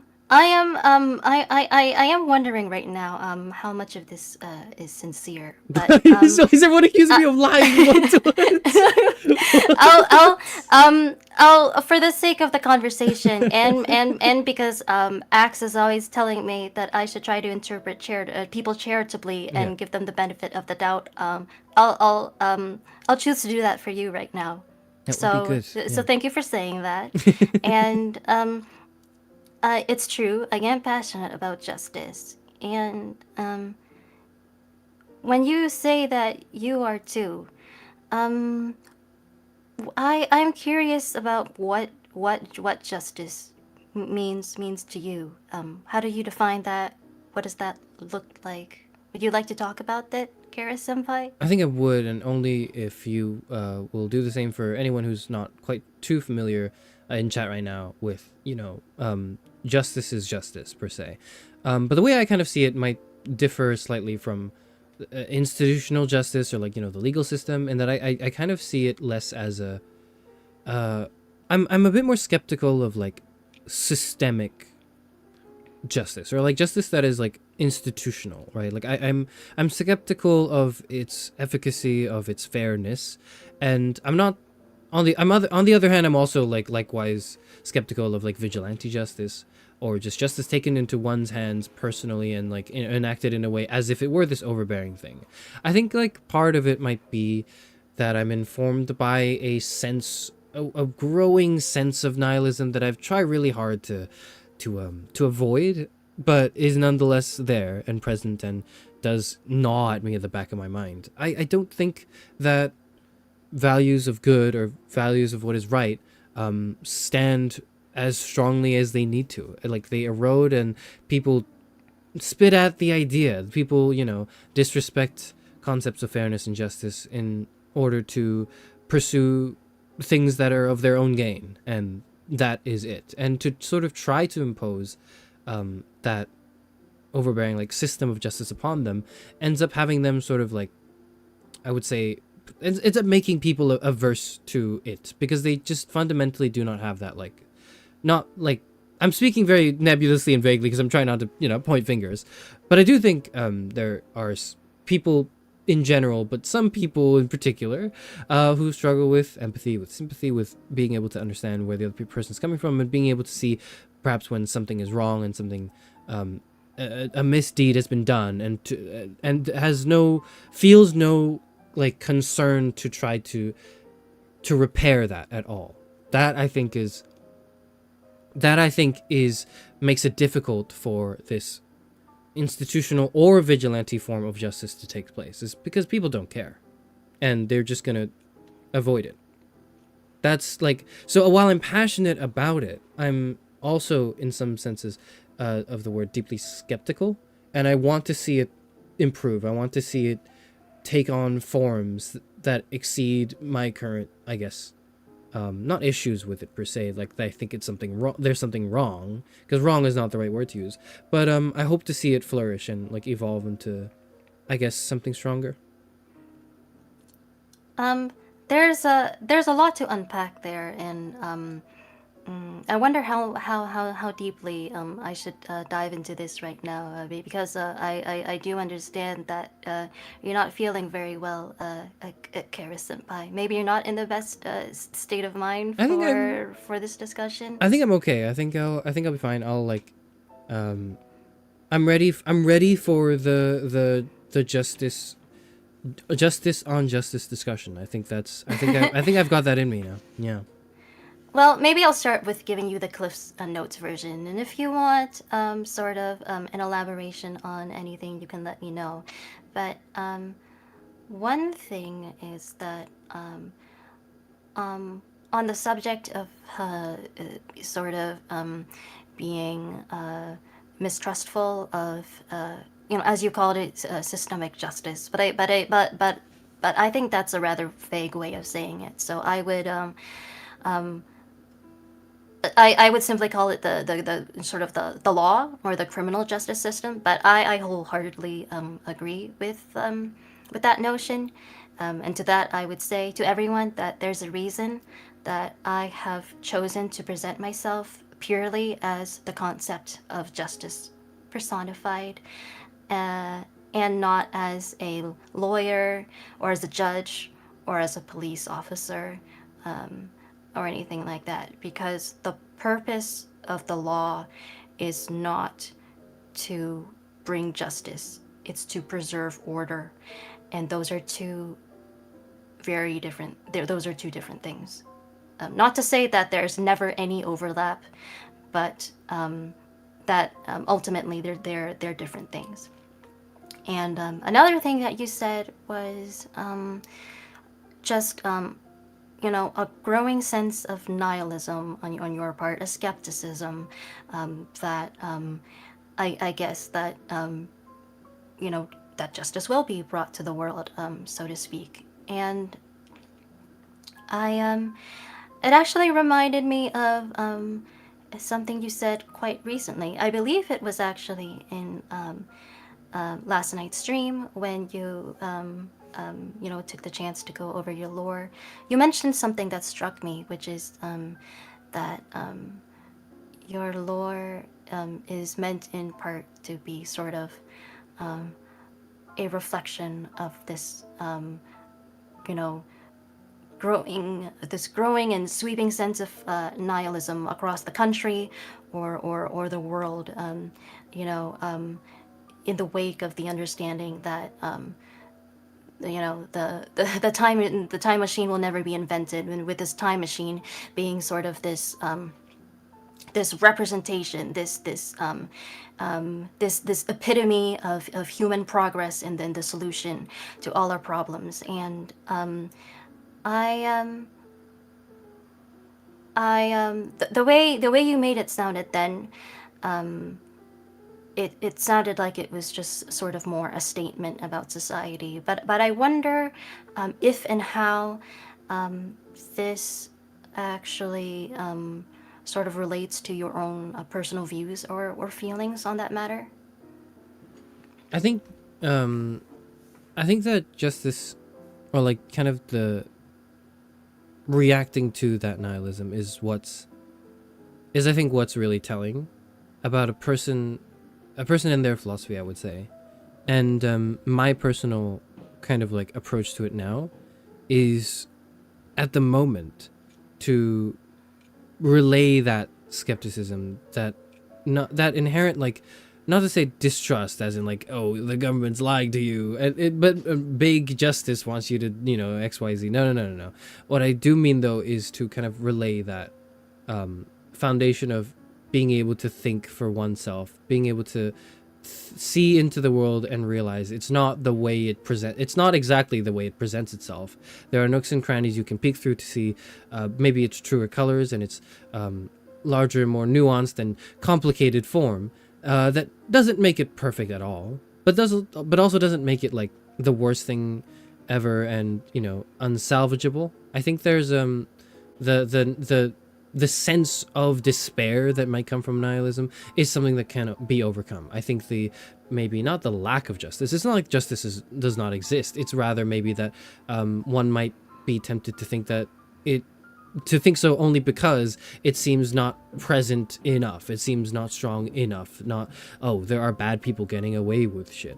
I think what's really important is just on the individual level to perpetuate the goodness and the virtue and the righteousness, and to be not just good and virtuous and all of that, but also to inspire people around you to want to be that way, to be like that. Not you exactly. You don't want people to just want to be like you, because that would be a bit cultish.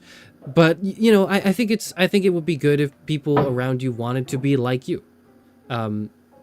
In the sense of one doing their best to see through things that are good, things that are right, things that are just. That actually, since you touched on, at one point you said, and there was used the word individual, that actually touches directly on something that I wanted to ask you. But first, I just wanted to throw this out there and say that I, for one, I can't say that I am that I feel nihilistic when it comes to justice or you know, this idea of this just general idea of progress. I personally am optimistic that you know, progress is possible, and I wouldn't go as far as to say that, you know, one day in the future we will live in a world with absolutely no injustice. I actually used to think that at one point, and then I abandoned that view. I realized that that was probably just at least a little bit naive, and even my current view may be naive, and it may be that the only reason that I think this way is I simply couldn't cope otherwise, and that this perhaps childlike belief is what gives me the strength and the hope to continue going forward. But nevertheless, I do strongly believe that progress is possible, and I can't bring myself to have a cynical mindset about it. And because I believe that it is possible, as a corollary to that, I also believe that, generally speaking, people have a collective responsibility to do all that we can, all that is in our power to try to make the world a fairer place. And with that, I wanted to ask you about something that you said to me once. I took a Please be screenshot good. of Yep. it, and I'll send it to you on Discord so that Okay. it's fresh in your memory, because it was close to when we first met. So I'm Okay. afraid if I just mentioned it to you out of the blue, you would, Yeah. you know. So here it is. Please be good. Please be good. Please be good. Please be good. Please be good. Please be What good. do you Please be mean? good. Please What? be good. Did I say that out Wait, loud? there it is. Go read Oh, it. I said that out loud. I mean, yeah. Okay, let's read that. Yep. Okay. This was something Right. I wrote up on Discord to respond to. I was responding to something. I was responding to an idea you had, and I think it was about discourse, I Yeah. believe. So would you like to read it out, or Yes. should I read it out, or what do Yes. you want to do? I can read it out. I can read it out. So Okay. here's what I said in this response. Right, I said it is no single individual's it is no single individual's responsibility to educate on proper intellectual engagement. All we can do is what we can. Rather than a burdensome, I must make sure everyone around me is fair and respectful, and this is costing me my sanity. I like the soak the earth approach you mentioned. You mentioned earlier. To me, that's the pitching into an anti-intellectualism needed to combat today's sociopolitical climate. It's not a duty, but the most beautiful thing a human can do right now, in my opinion. That's what I said, verbatim. Yep. And before we proceed, I thought that I should provide some context for those who either missed this exchange or never saw it when it took place. This was from a discussion that occurred in the Library of Alexandria around perhaps, yeah, it was just over 2 months ago, actually, according to the sort of the whatever the date thing on the screenshot. Yeah. But um it was really fun, actually. I had this blurb, this idea that I had wrote up, and I was that I wrote up. It was intended for Axion. It was in sort of a continuation of the correspondence between us that had been going on at the time. I wrote it. I woke up early in the morning, and then I wrote it, and then I decided to not to send it to him right away, because he has the sleep schedule of a gremlin, and I didn't want to accidentally wake him up with a Discord notification. So I thought, well, I've wrote this thing up, and it's just kind of sitting here. So maybe I'll just share it in Charis's server to get other people's thoughts on it while I'm waiting for Axion. And then it actually spurred what I found to be a really enjoyable and fulfilling discussion with a lot of Charis's regulars chiming in with their thoughts. And then the highlight was when the illustrious last librarian himself made an appearance and provided the statement. And I remember responding to it saying, thank you for immediately understanding what I was trying to say. And then I think someone else, I think Hannah, was like, philosophers really do speak a common language. But anyway, anyway, the context was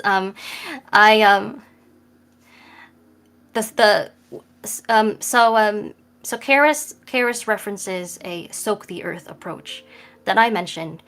What I meant by that was the concept that if we want to change people's minds on something. How do we change sort of the public opinion or the just the culture. I'm not sure what you call it. And then there are different approaches for doing such, and an obvious one, but perhaps not a very effective one, being individually trying to debate people who don't agree with you, sometimes aggressively so, and trying to change their mind. And that was basically what the discourse was about. And this came up after I I cut off a friend because they were spouting like steaming hot takes and trying to hold them accountable for that was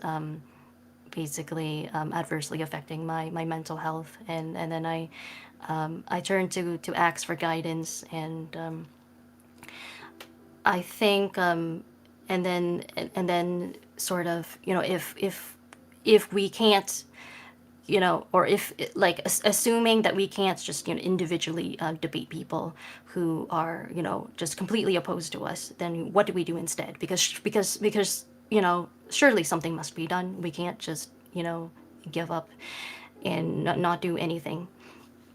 And the soak the earth approach refers to how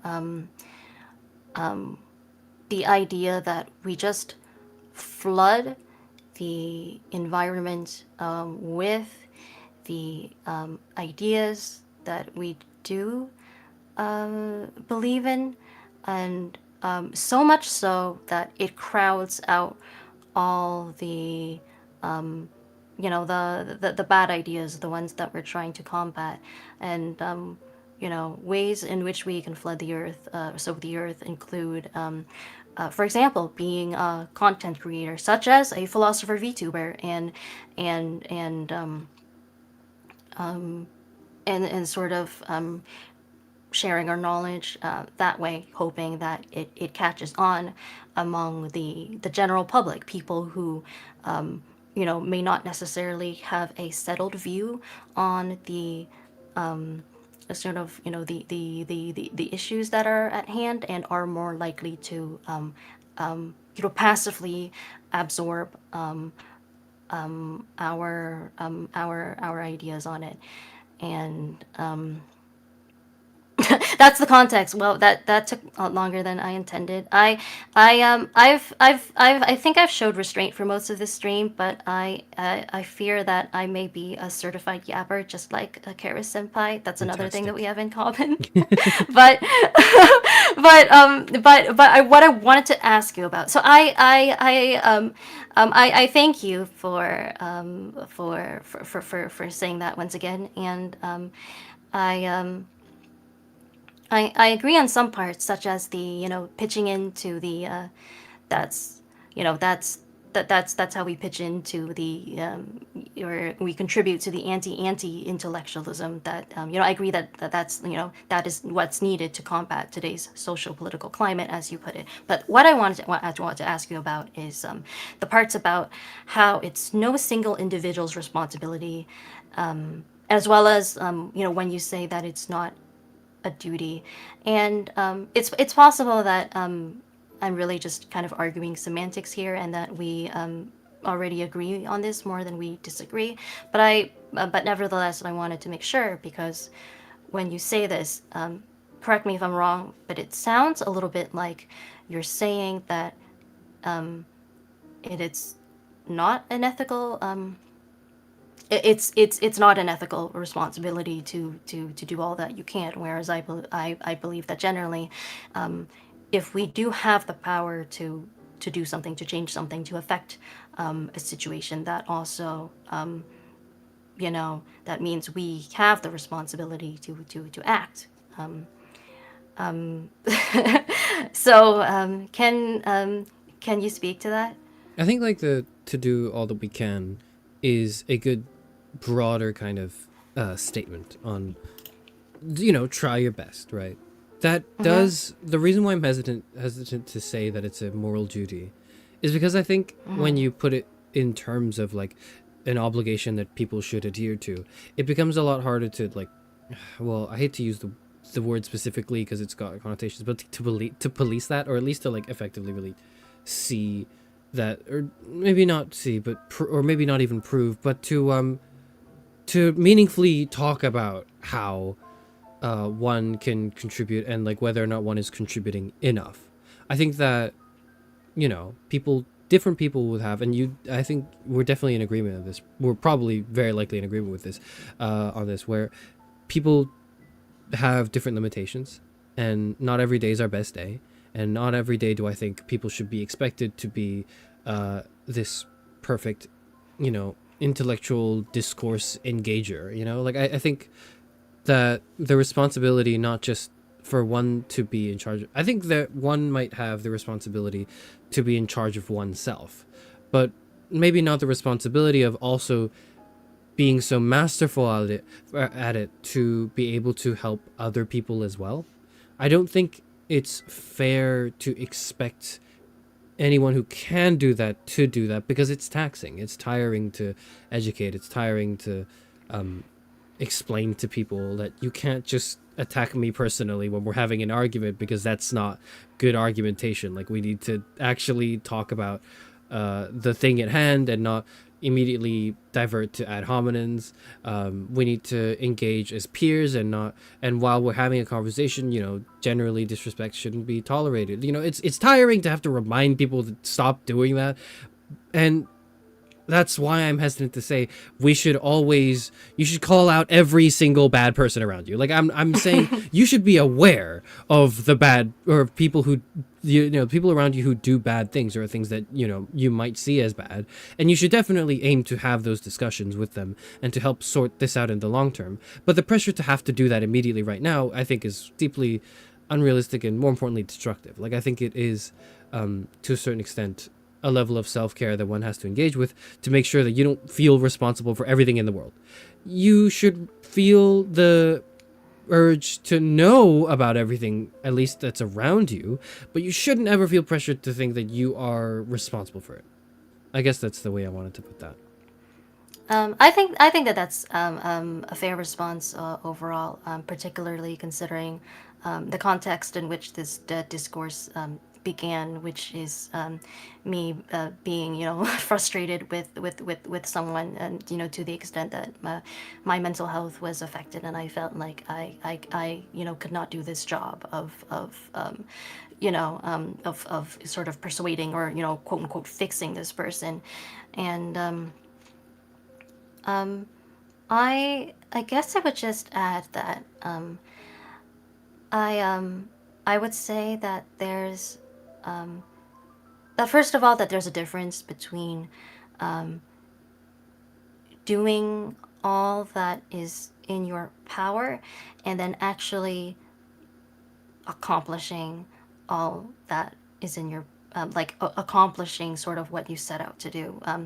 You know, which is to say that if you try your best, and if you really did all you can, and it still sort of doesn't go quite as far as you wanted, then I don't think you can really be really blamed for that.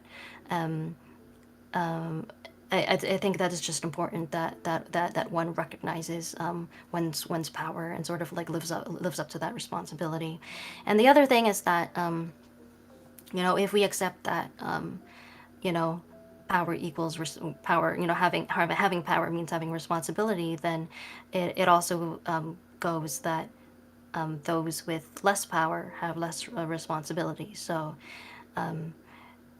yeah, so I think different people have you know, different means of helping and contributing and changing the world around them. So someone, you know, for instance, I would say that you know, someone like me has more power and you know, therefore more responsibility to do good in the world around me than someone who is maybe you know, poor, or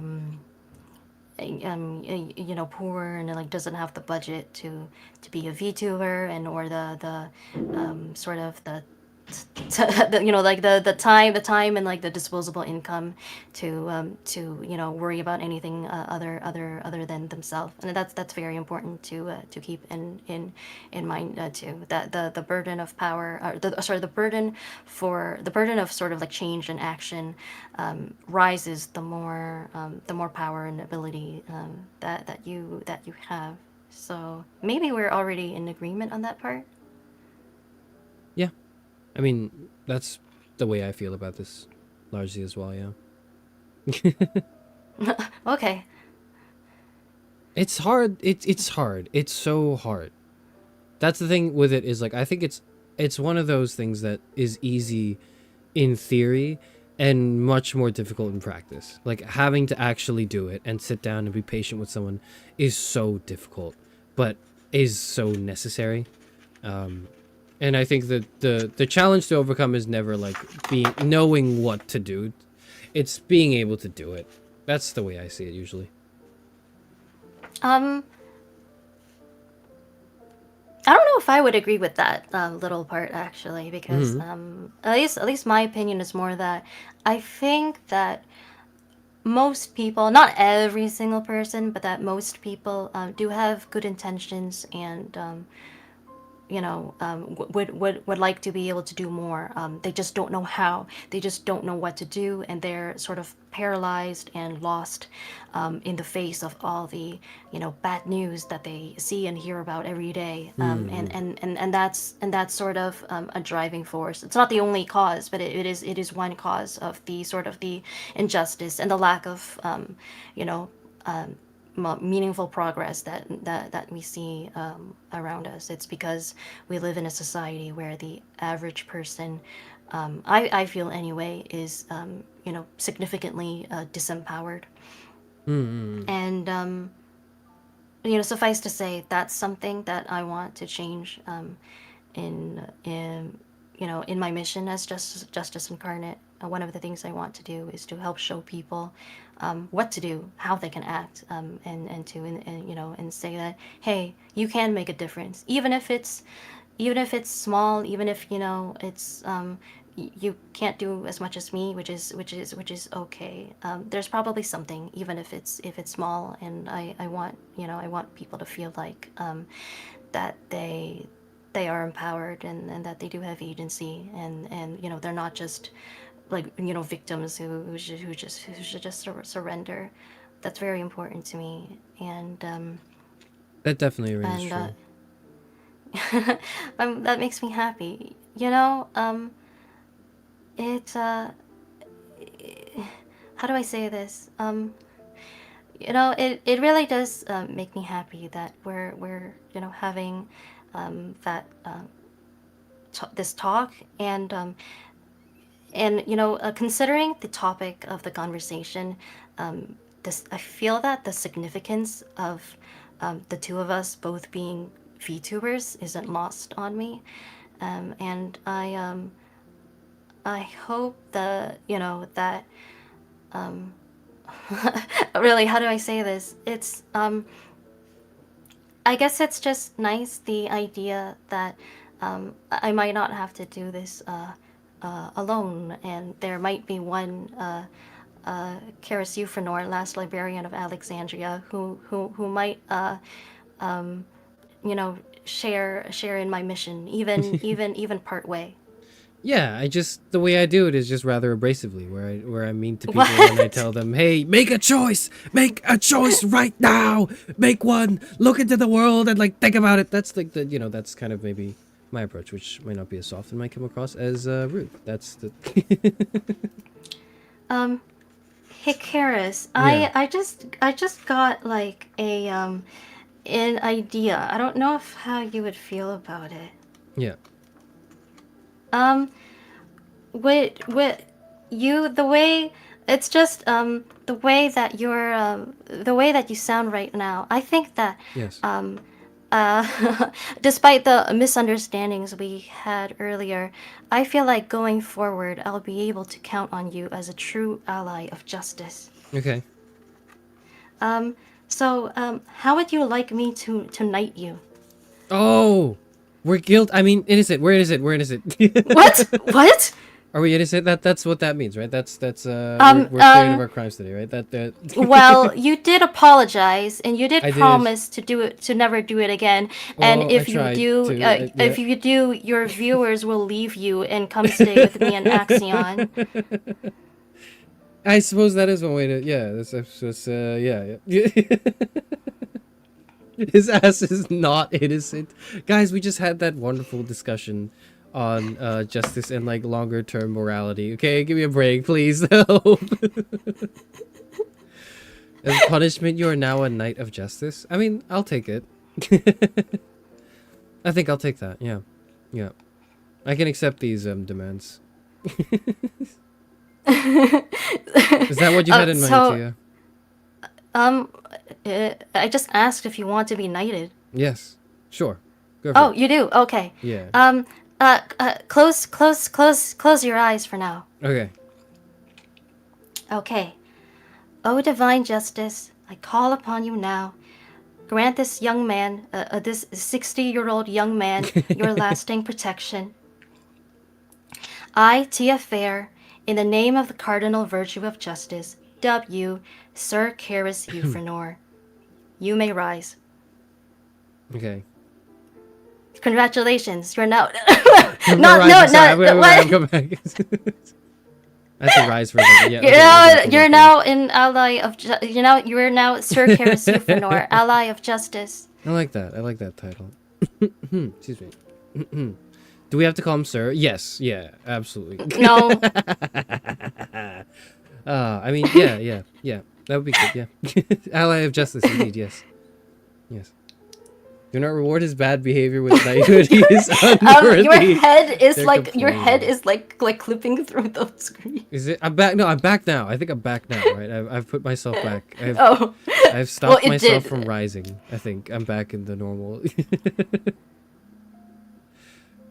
Why did you give him more power, Tia? You don't, guys. Listen, I already have power. That's not what I'm here for. This is a commitment to justice and a commitment to do good. That's what this is. And it's not more than that. Don't worry about it. Don't worry about it, guys. Don't worry about it. It'll all be great. It'll all be totally fine. Hey, Axis, congrats, Charis. Thank you. I can't wait to do this more. A happy ending to the trial, indeed. Yes, we're innocent. Everything is forgiven. My viewers aren't real, and everything's good. Yep, that's it. Yep. I have the power to rescind the knighthood. If you dishonor your title. Maybe he says he's a blessed misogynist. I'm not. I've just said I read feminist literature. I should be immune to that allegation. All right, whatever. Whatever. I do want to, before we depart, I do want to maybe jump into one last, slightly less serious and high-stakes discussion with you, Tia, if you don't mind. Sure. And I wanted really to ask you about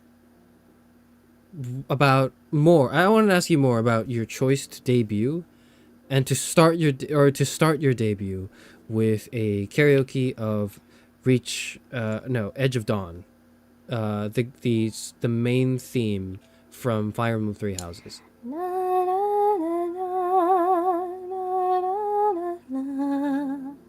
Like that? We love this game, don't we?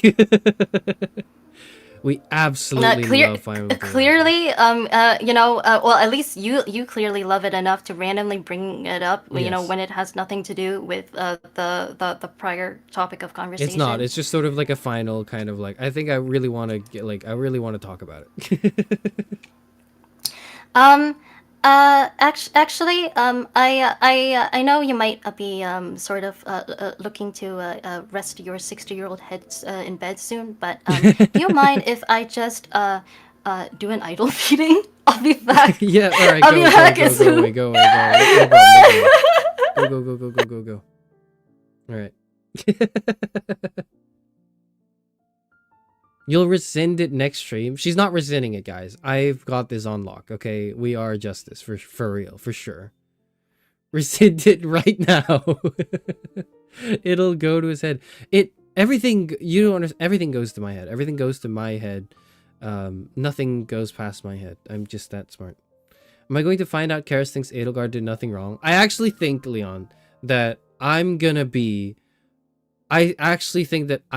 more Claude-like in this discussion, and I suspect that Tia might be more Edelgardian in her views.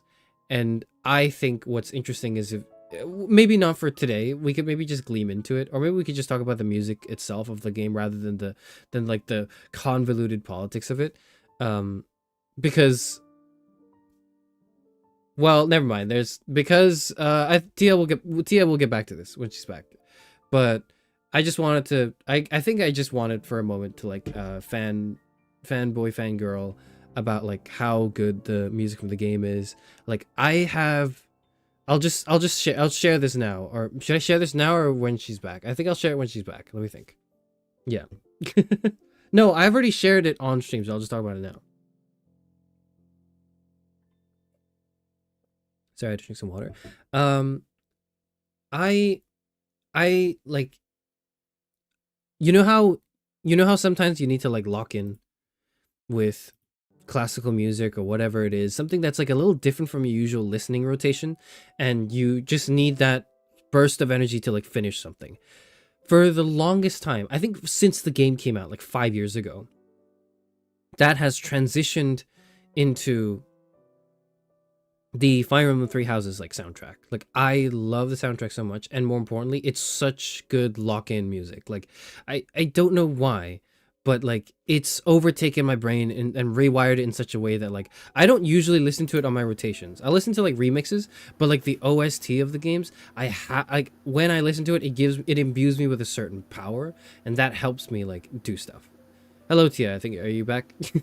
Yes. Hello. I was just waiting for you to finish. Yes. No, I was just mentioning this to the viewers in chat, and I think and I wanted to mention that to you as well. But I kind of specifically wanted to talk about less like the convoluted politics of the game, because we could do that another time. But just I wanted to quickly mention how cool it is that I think you did that you debuted with Edge of Dawn, because I love the Three Houses track. The Three Houses track doesn't like literally holds a special place, not just in my heart but in my brain, because like how like people, when they need to focus and lock in, so as the youth of today say so, right, they need to lock in, right, with special music, or music that's different from their usual like listening rotation. For me, that's Three Houses soundtrack, because it's not in my usual listening rotation. I'll have like remixes, I'll have covers maybe, but when I need to lock in, when I need to sit down and do something or write something, like I love playing the Three Houses like tracks to just put me in the headspace of like, I am now a strategist on the field. I'm thinking about every move I need to make. I need to like see everything to the end, to this thrilling climactic like explosion that that is taken over my mind like since 5 years ago. And I was wondering if you like feel similarly about the game soundtrack. Not to distract from what you just said, but quick Yeah. aside, are you slouching? Because you're suddenly shorter than I am. I'm slouching. Did you want to fix your posture, Uh-oh. Charis Senpai? I think I levitated a bit too much. I'm back now, I think. Oh, there we go. No more shrimping, Charis. It was because I was still kneeling from being knighted. I forgot I had to like get back up. All right. Well, about the Three Houses soundtrack. Okay, so the reason I did an idol meeting is because I actually can't sing when I can't sing properly when I need to do Yeah. an idol meeting. Yeah. So there's it's great that you mentioned enjoying the Three Houses soundtrack. That much. Do you know who the composers are, by the way? Because I personally feel it's important to pay No. tribute to, sort of. I should, but I don't. The lead composer of of the Three Houses soundtrack was Takeru Kanezaki. He actually made his debut as the lead, sort of not composer, but the lead arranger on the for Fire Emblem Echoes, Shadows of Valentia, because that was a remake of Fire Emblem Gaiden, whose lead composer was I believe Yuka Sugiyoko, and then the Fire Emblem Echo soundtrack was very well received. So I'm guessing that sort of informed Intelligent Systems' decision to hire Kanezaki as the lead composer for their new Fire Emblem game. And joining Kanezaki composed most of the a great deal of the tracks himself. He was also the one who wrote "The Edge of Dawn" and the sort of the na na na na like The leitmotif? sort of like leitmotif Yeah. that you hear throughout the game in different tracks. And he was joined on the soundtrack by Hiroki Morishita, who is better known as the lead composer for Fire Emblem Awakening, Fire Emblem Fates, and Fire Emblem Heroes, and Rei Kondo, who was the assistant composer on Fire Emblem Awakening and Fire Emblem Fates, and was also one of the composers for the Bayonetta series. Oh. So if you ever wondering why there are a few select Fire Emblem Three Houses tracks that sound kind of like they could be from Bayonetta, that's the reason why. Oh. Yeah. And do you have a favorite track on the album, Charis? I absolutely. Oh, I love. I think I'm a big like final boss theme guy. I absolutely love the final boss tracks, especially I think Apex of the World. I think emotionally hits me the hardest. I love Apex of the World. Do we get into mild spoilers of this, or do I just say that it's really good? No, it's and I loved it's the way okay. it was played. Yeah, I loved the way they incorporated it into the various paths that you encountered in, and the mirroring, the paralleling of the character arcs, and like how Apex of the World like represents that. Like it's the same track. They play the same track on different occasions, and it's recontextualized by the time you get to it, so much so that I'm just like, I don't know, I'm just blown away by it, I think. I love it. That's one. I also just love the what was the one in the Golden Deer route? What was that one? God Shattering Star. Yeah, God Shattering Star. I love that Joe Zija, the voice actor for Claude, did like a cover of it with what's the other person's name? I don't remember. Family Jewels, I think.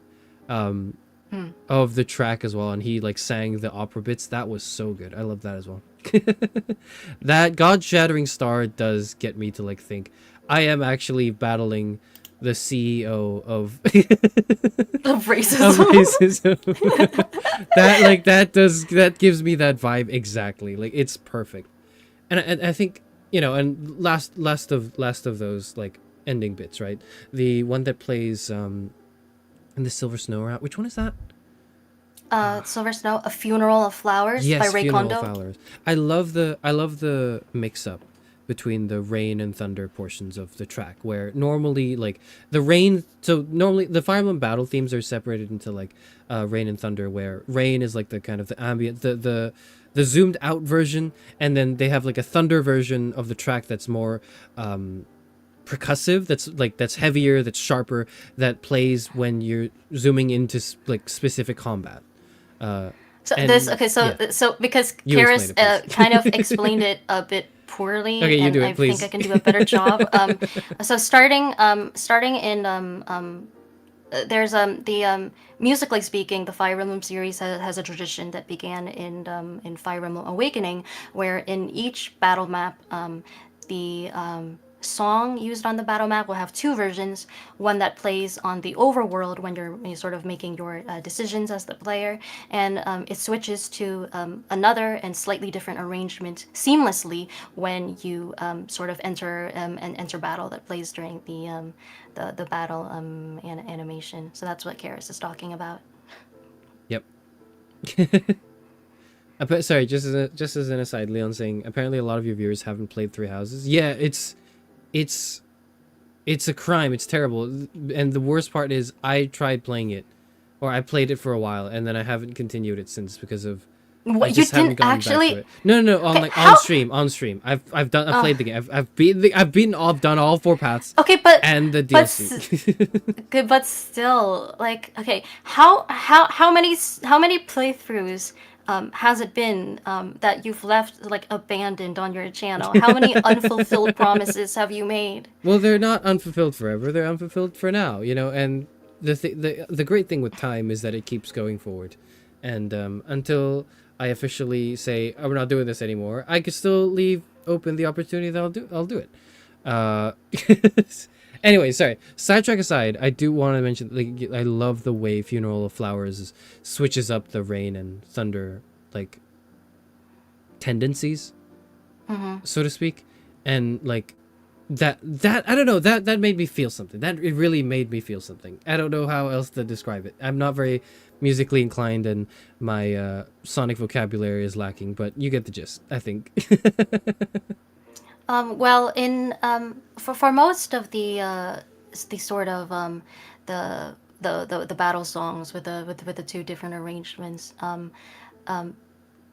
it's generally the case that the overworld version will have a more, I guess, a more pared down arrangement, whereas the in battle one will have a more sort of intense one with extra bells and whistles. But the song "A Funeral of Flowers," which is the final boss theme of one of the routes in Three Houses, reverses that dynamic where the in the battle, the in battle version, instead of being more intense, it's actually just a solo piano, and that lends it a much more tragic feel. It is rather quite hard to put into words versus if you just experience it yourself, I would say. It's cool. In short, it's very cool. In short, basically, when you're in the overworld, normally the idea is it's supposed to be a bit more subdued, and then you go into combat and it's very loud. And then for this track, they reversed it. They subverted your expectations, so it's really loud in the overworld, and you go into the combat and it's like super subdued, and it's just like 1 or 2 instruments rather than the whole like orchestra, and that makes you feel sad because you're like, oh my god, this is so tragic. I feel it in my bones. That's the layman explanation of it. That works. Yeah, it's really good. Like there's other, obviously the other. I'm not gonna talk about all the tracks, but like my favorite parts of like any game, actually, of any game track, any part of a video game OST is usually the final boss fight. I don't know what that says about me, but it tends to like it. I've observed this in myself where I've grooved to stuff, but then it's really usually the final thing that I go like, wow, I love this. This is my favorite thing. I don't know why. It's never something simple. I mean, the final boss theme usually is like one of the most. I mean, it's sort of it's supposed to be it's bound to be one of the most, if not the most epic composition in the sort of entire soundtrack. So that's understandable, though. Maybe perhaps unfair in some ways to the other tracks. Yeah, because I like the other ones too. It's like, and I love them, but when I think of a game, I usually think of like, when I'm trying to think of a game, I usually think of the final. I think it's probably because I have such strong, like, kind of expectation for conclusions to something rather than like, I think like maybe the beginning bits and just the end bits. I don't really care that much what happens. I care to some extent. Like, if it's so bad that I have to drop the game, then obviously, then obviously I'm not coming back to it. But generally, it needs to end well, because to me, the duration of a game is like the first, I don't know, it's the first 1 to 2 hour segment where it's your first impression, you're just trying to get to it. It's the next like 10, 20, 50, 100 hours maybe even of the main portion of the game, and it's the last like the last like 2 hours, the last hour or so, that is the ending. And that last hour to me is what sticks with me once I'm done with the game. And walk away. And I think this applies to like movies as well and like other things that I consume, where the ending is the thing that really sticks with me. I don't know why. Yeah, I don't know either. But because of that, like I love ending tracks, and they like when the ending is done really well. I guess I'm just biased. I like good endings. I tried to think of the video game or the final boss track that I think is the best relative to the game that it appears in, like rather than like one that's just sort of like generally good, but it actually has to be at least as good at or even maybe better than all of the other tracks in the game. And the track that came to mind is One Winged Angel from Final Fantasy VII. Bum, bum, bum. That's the Yeah, I actually have, have. yeah, exactly. Everyone knows it. I actually have a funny a story to tell about this. It's a joke that will only make sense if you have enough sort of familiarity with American media and politics. Okay. So My and audience and and it also helps if you were maybe slightly on the older side. So Axion, if you're still in chat and listening, so this was after Sephiroth came out in Smash Ultimate, right? And my husband and I were walking one day, and then I like turned to him and said like, "Hey, I think that the way that Sephiroth looks in Smash reminds me of a long-haired version of Anderson Cooper."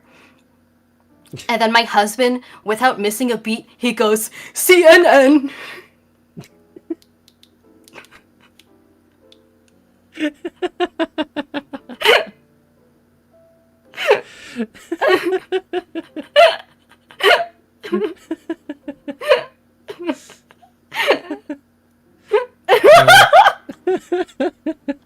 Thank you, Leon. Thank you.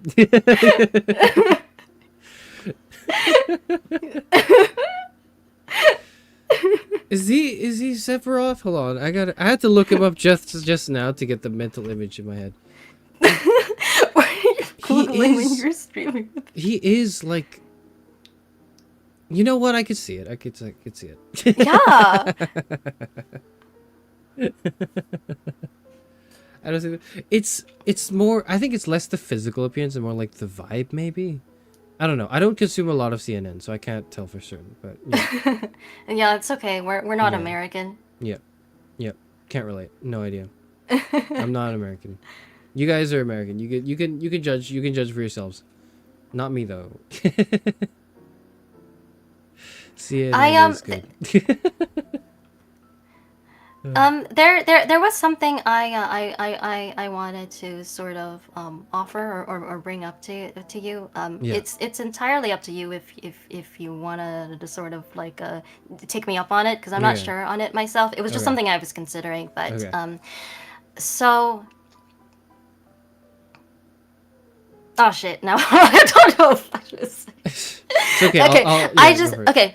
Well, okay. This is something that's sort of been coming up on my channel, and if I do go through with it, it would be sort of like its actual sort of like debut or the first time like I'm really sort of focusing on it, but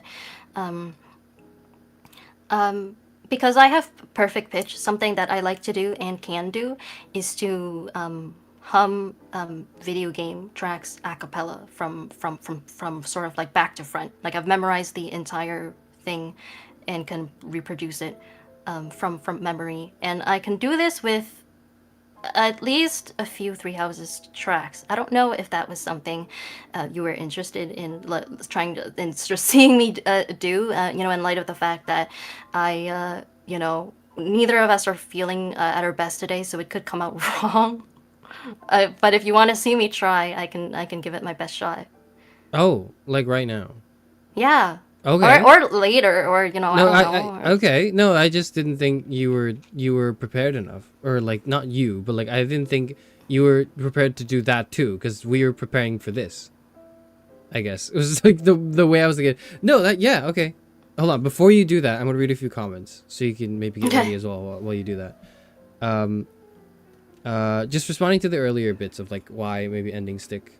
Leon says it's because it's the last thing you see, and you know that it really is that simple. It's the last thing you see, and to me, like, the last thing I see is what sticks with me. It's obviously when I try to recall something, I'll think back to the beginning and middle or whatever, but it's always the end that sticks out to me first. When I think of someone I know, and I'm recalling like an old friend, right? I think of the last time I met them, not like the first time, or like, you know, stuff that's happened in the middle, or at least that's not the first thing my brain gravitates to. Cynical reason Let Me Die says is because the ending sticks with you after being zoned out the entire game and you finally pay attention. I could not have zoned out for like 300 hours of Three Houses, okay? Like, I played all 4 routes. I did every difficulty except the highest one, okay? Like, whatever. I think of their last words and dying breath. Me too sometimes.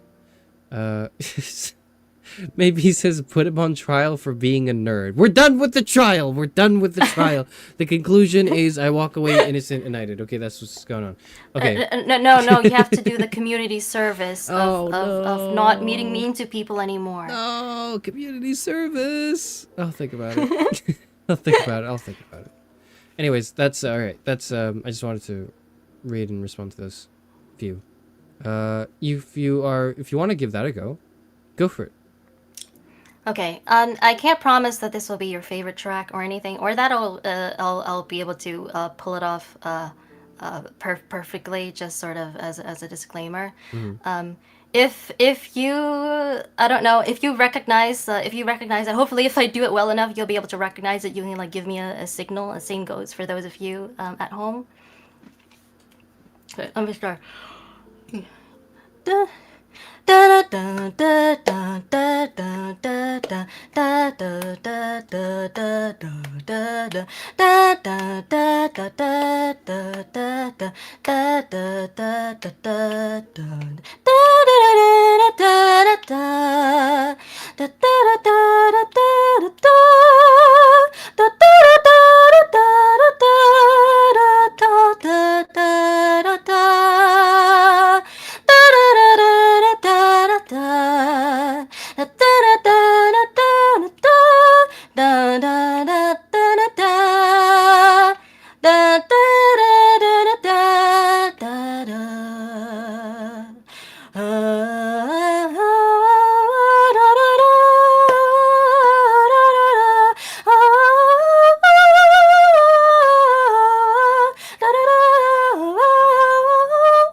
Ta-da.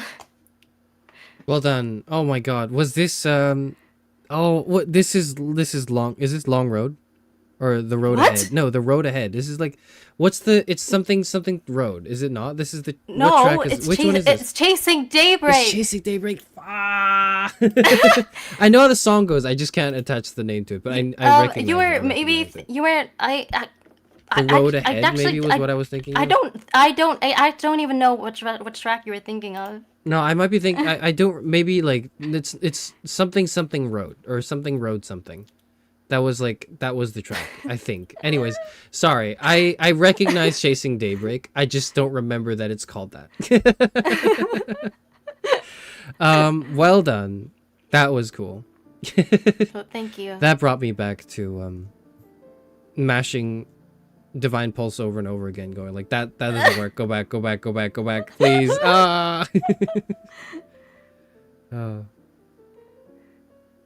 Okay. Yeah, and that brings me back. Now I'm like, oh, maybe I should go back and play 3 houses now. God damn it. Oh, now I have to do it. Now I have to do it. Now I have to go back and do that. You put that in my mind now. All right. Thank Well, you. speaking of projects, that reminds me. I'm not sure if you guys could tell, but I was actually the one who made the thumbnail for this stream. Maybe you can if it looks better than his normal thumbnails.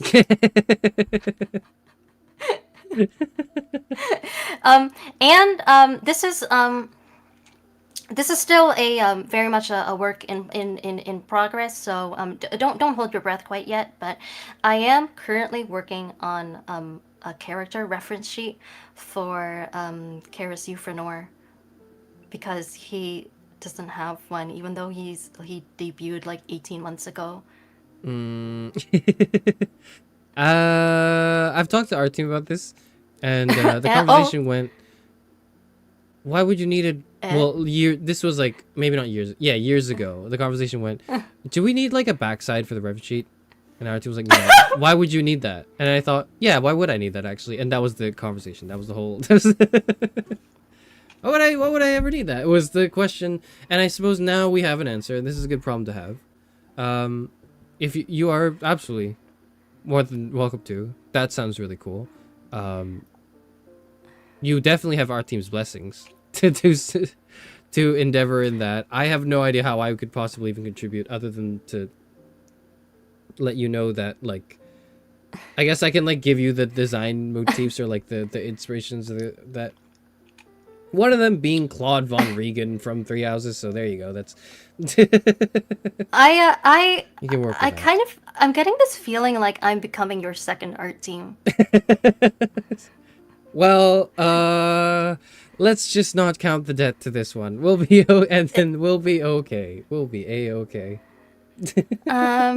Well, yeah, I think I actually think that might make us even, because as much as I'd like to hey, there's an allegation that I didn't get to today. The way that you're like kind of just generally sloppy, and you're like late, chronically the late librarian of Alexandria. You're even late to today's stream. Do you understand what the optics of that are? No, not my tardiness.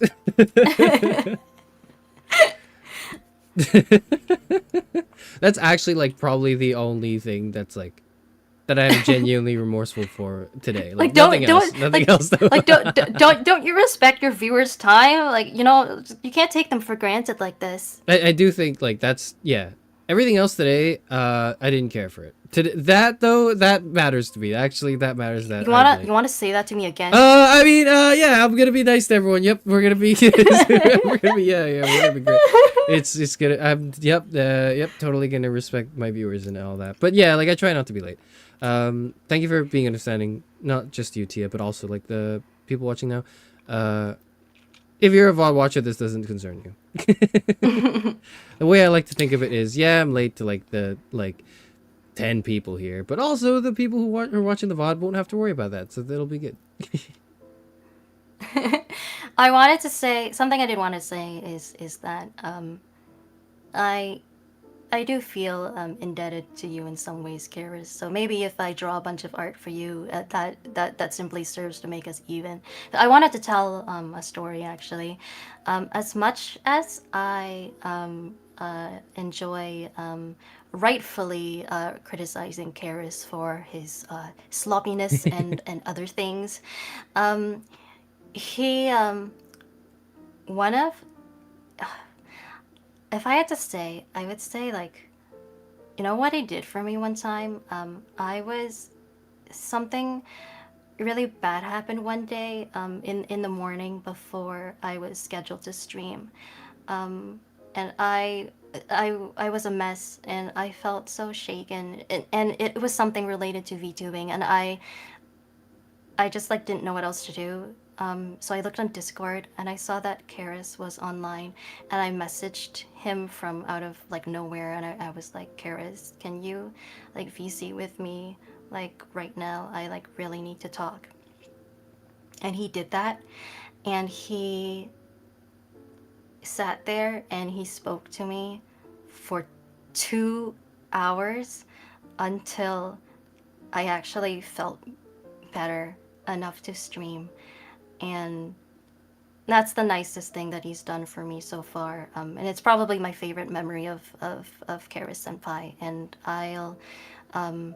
that's the kind of thing I will remember in my heart for a long time. So thank you for that.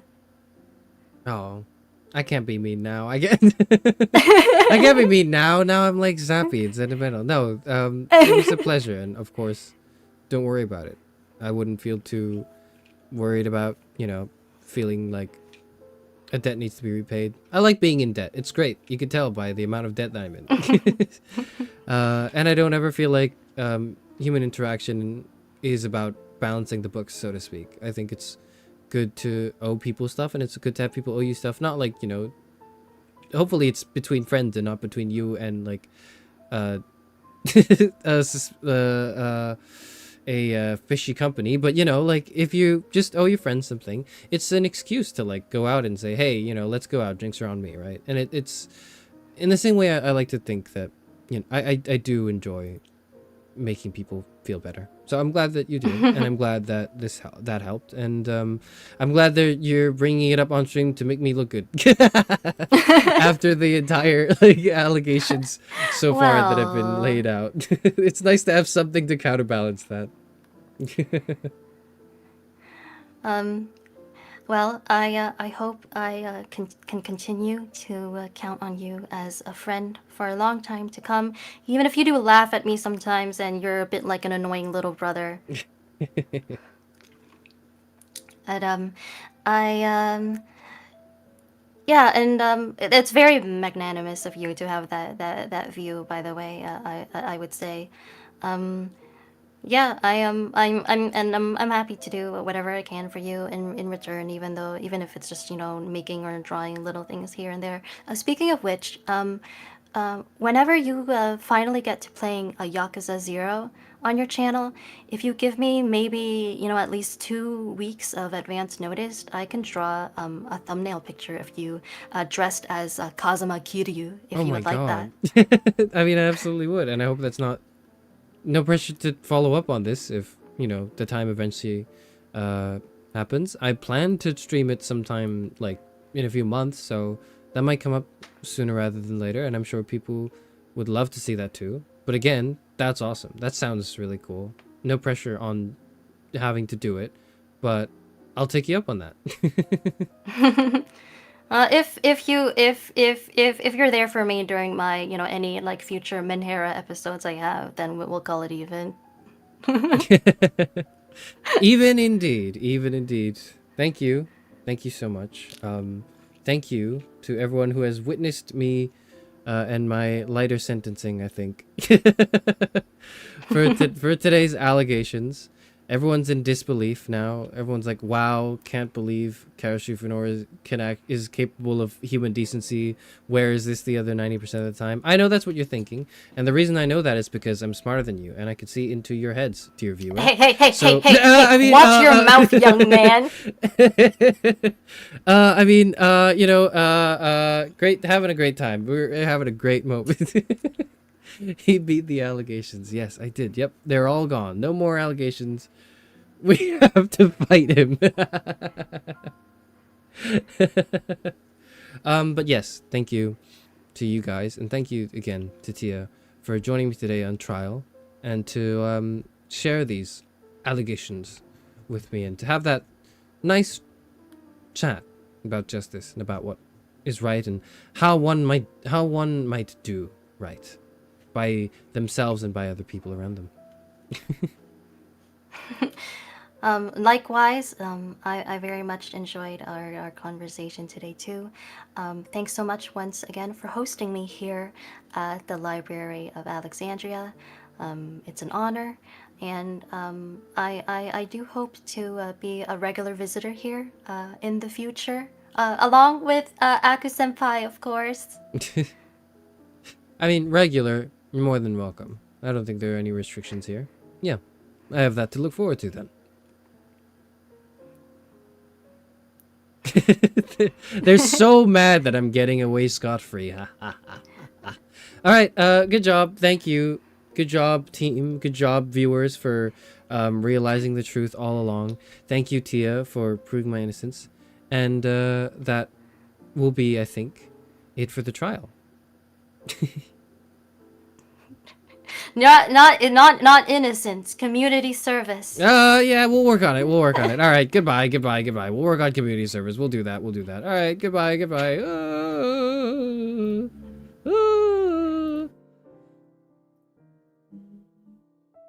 Did you hear that? That was like a motorcycle. There's like a motorcycle outside my window. Thankfully, that happened like after the stream, or like right at the end of whatever. You didn't hear that. If you heard that, you didn't hear that. Goodbye. Get out of here.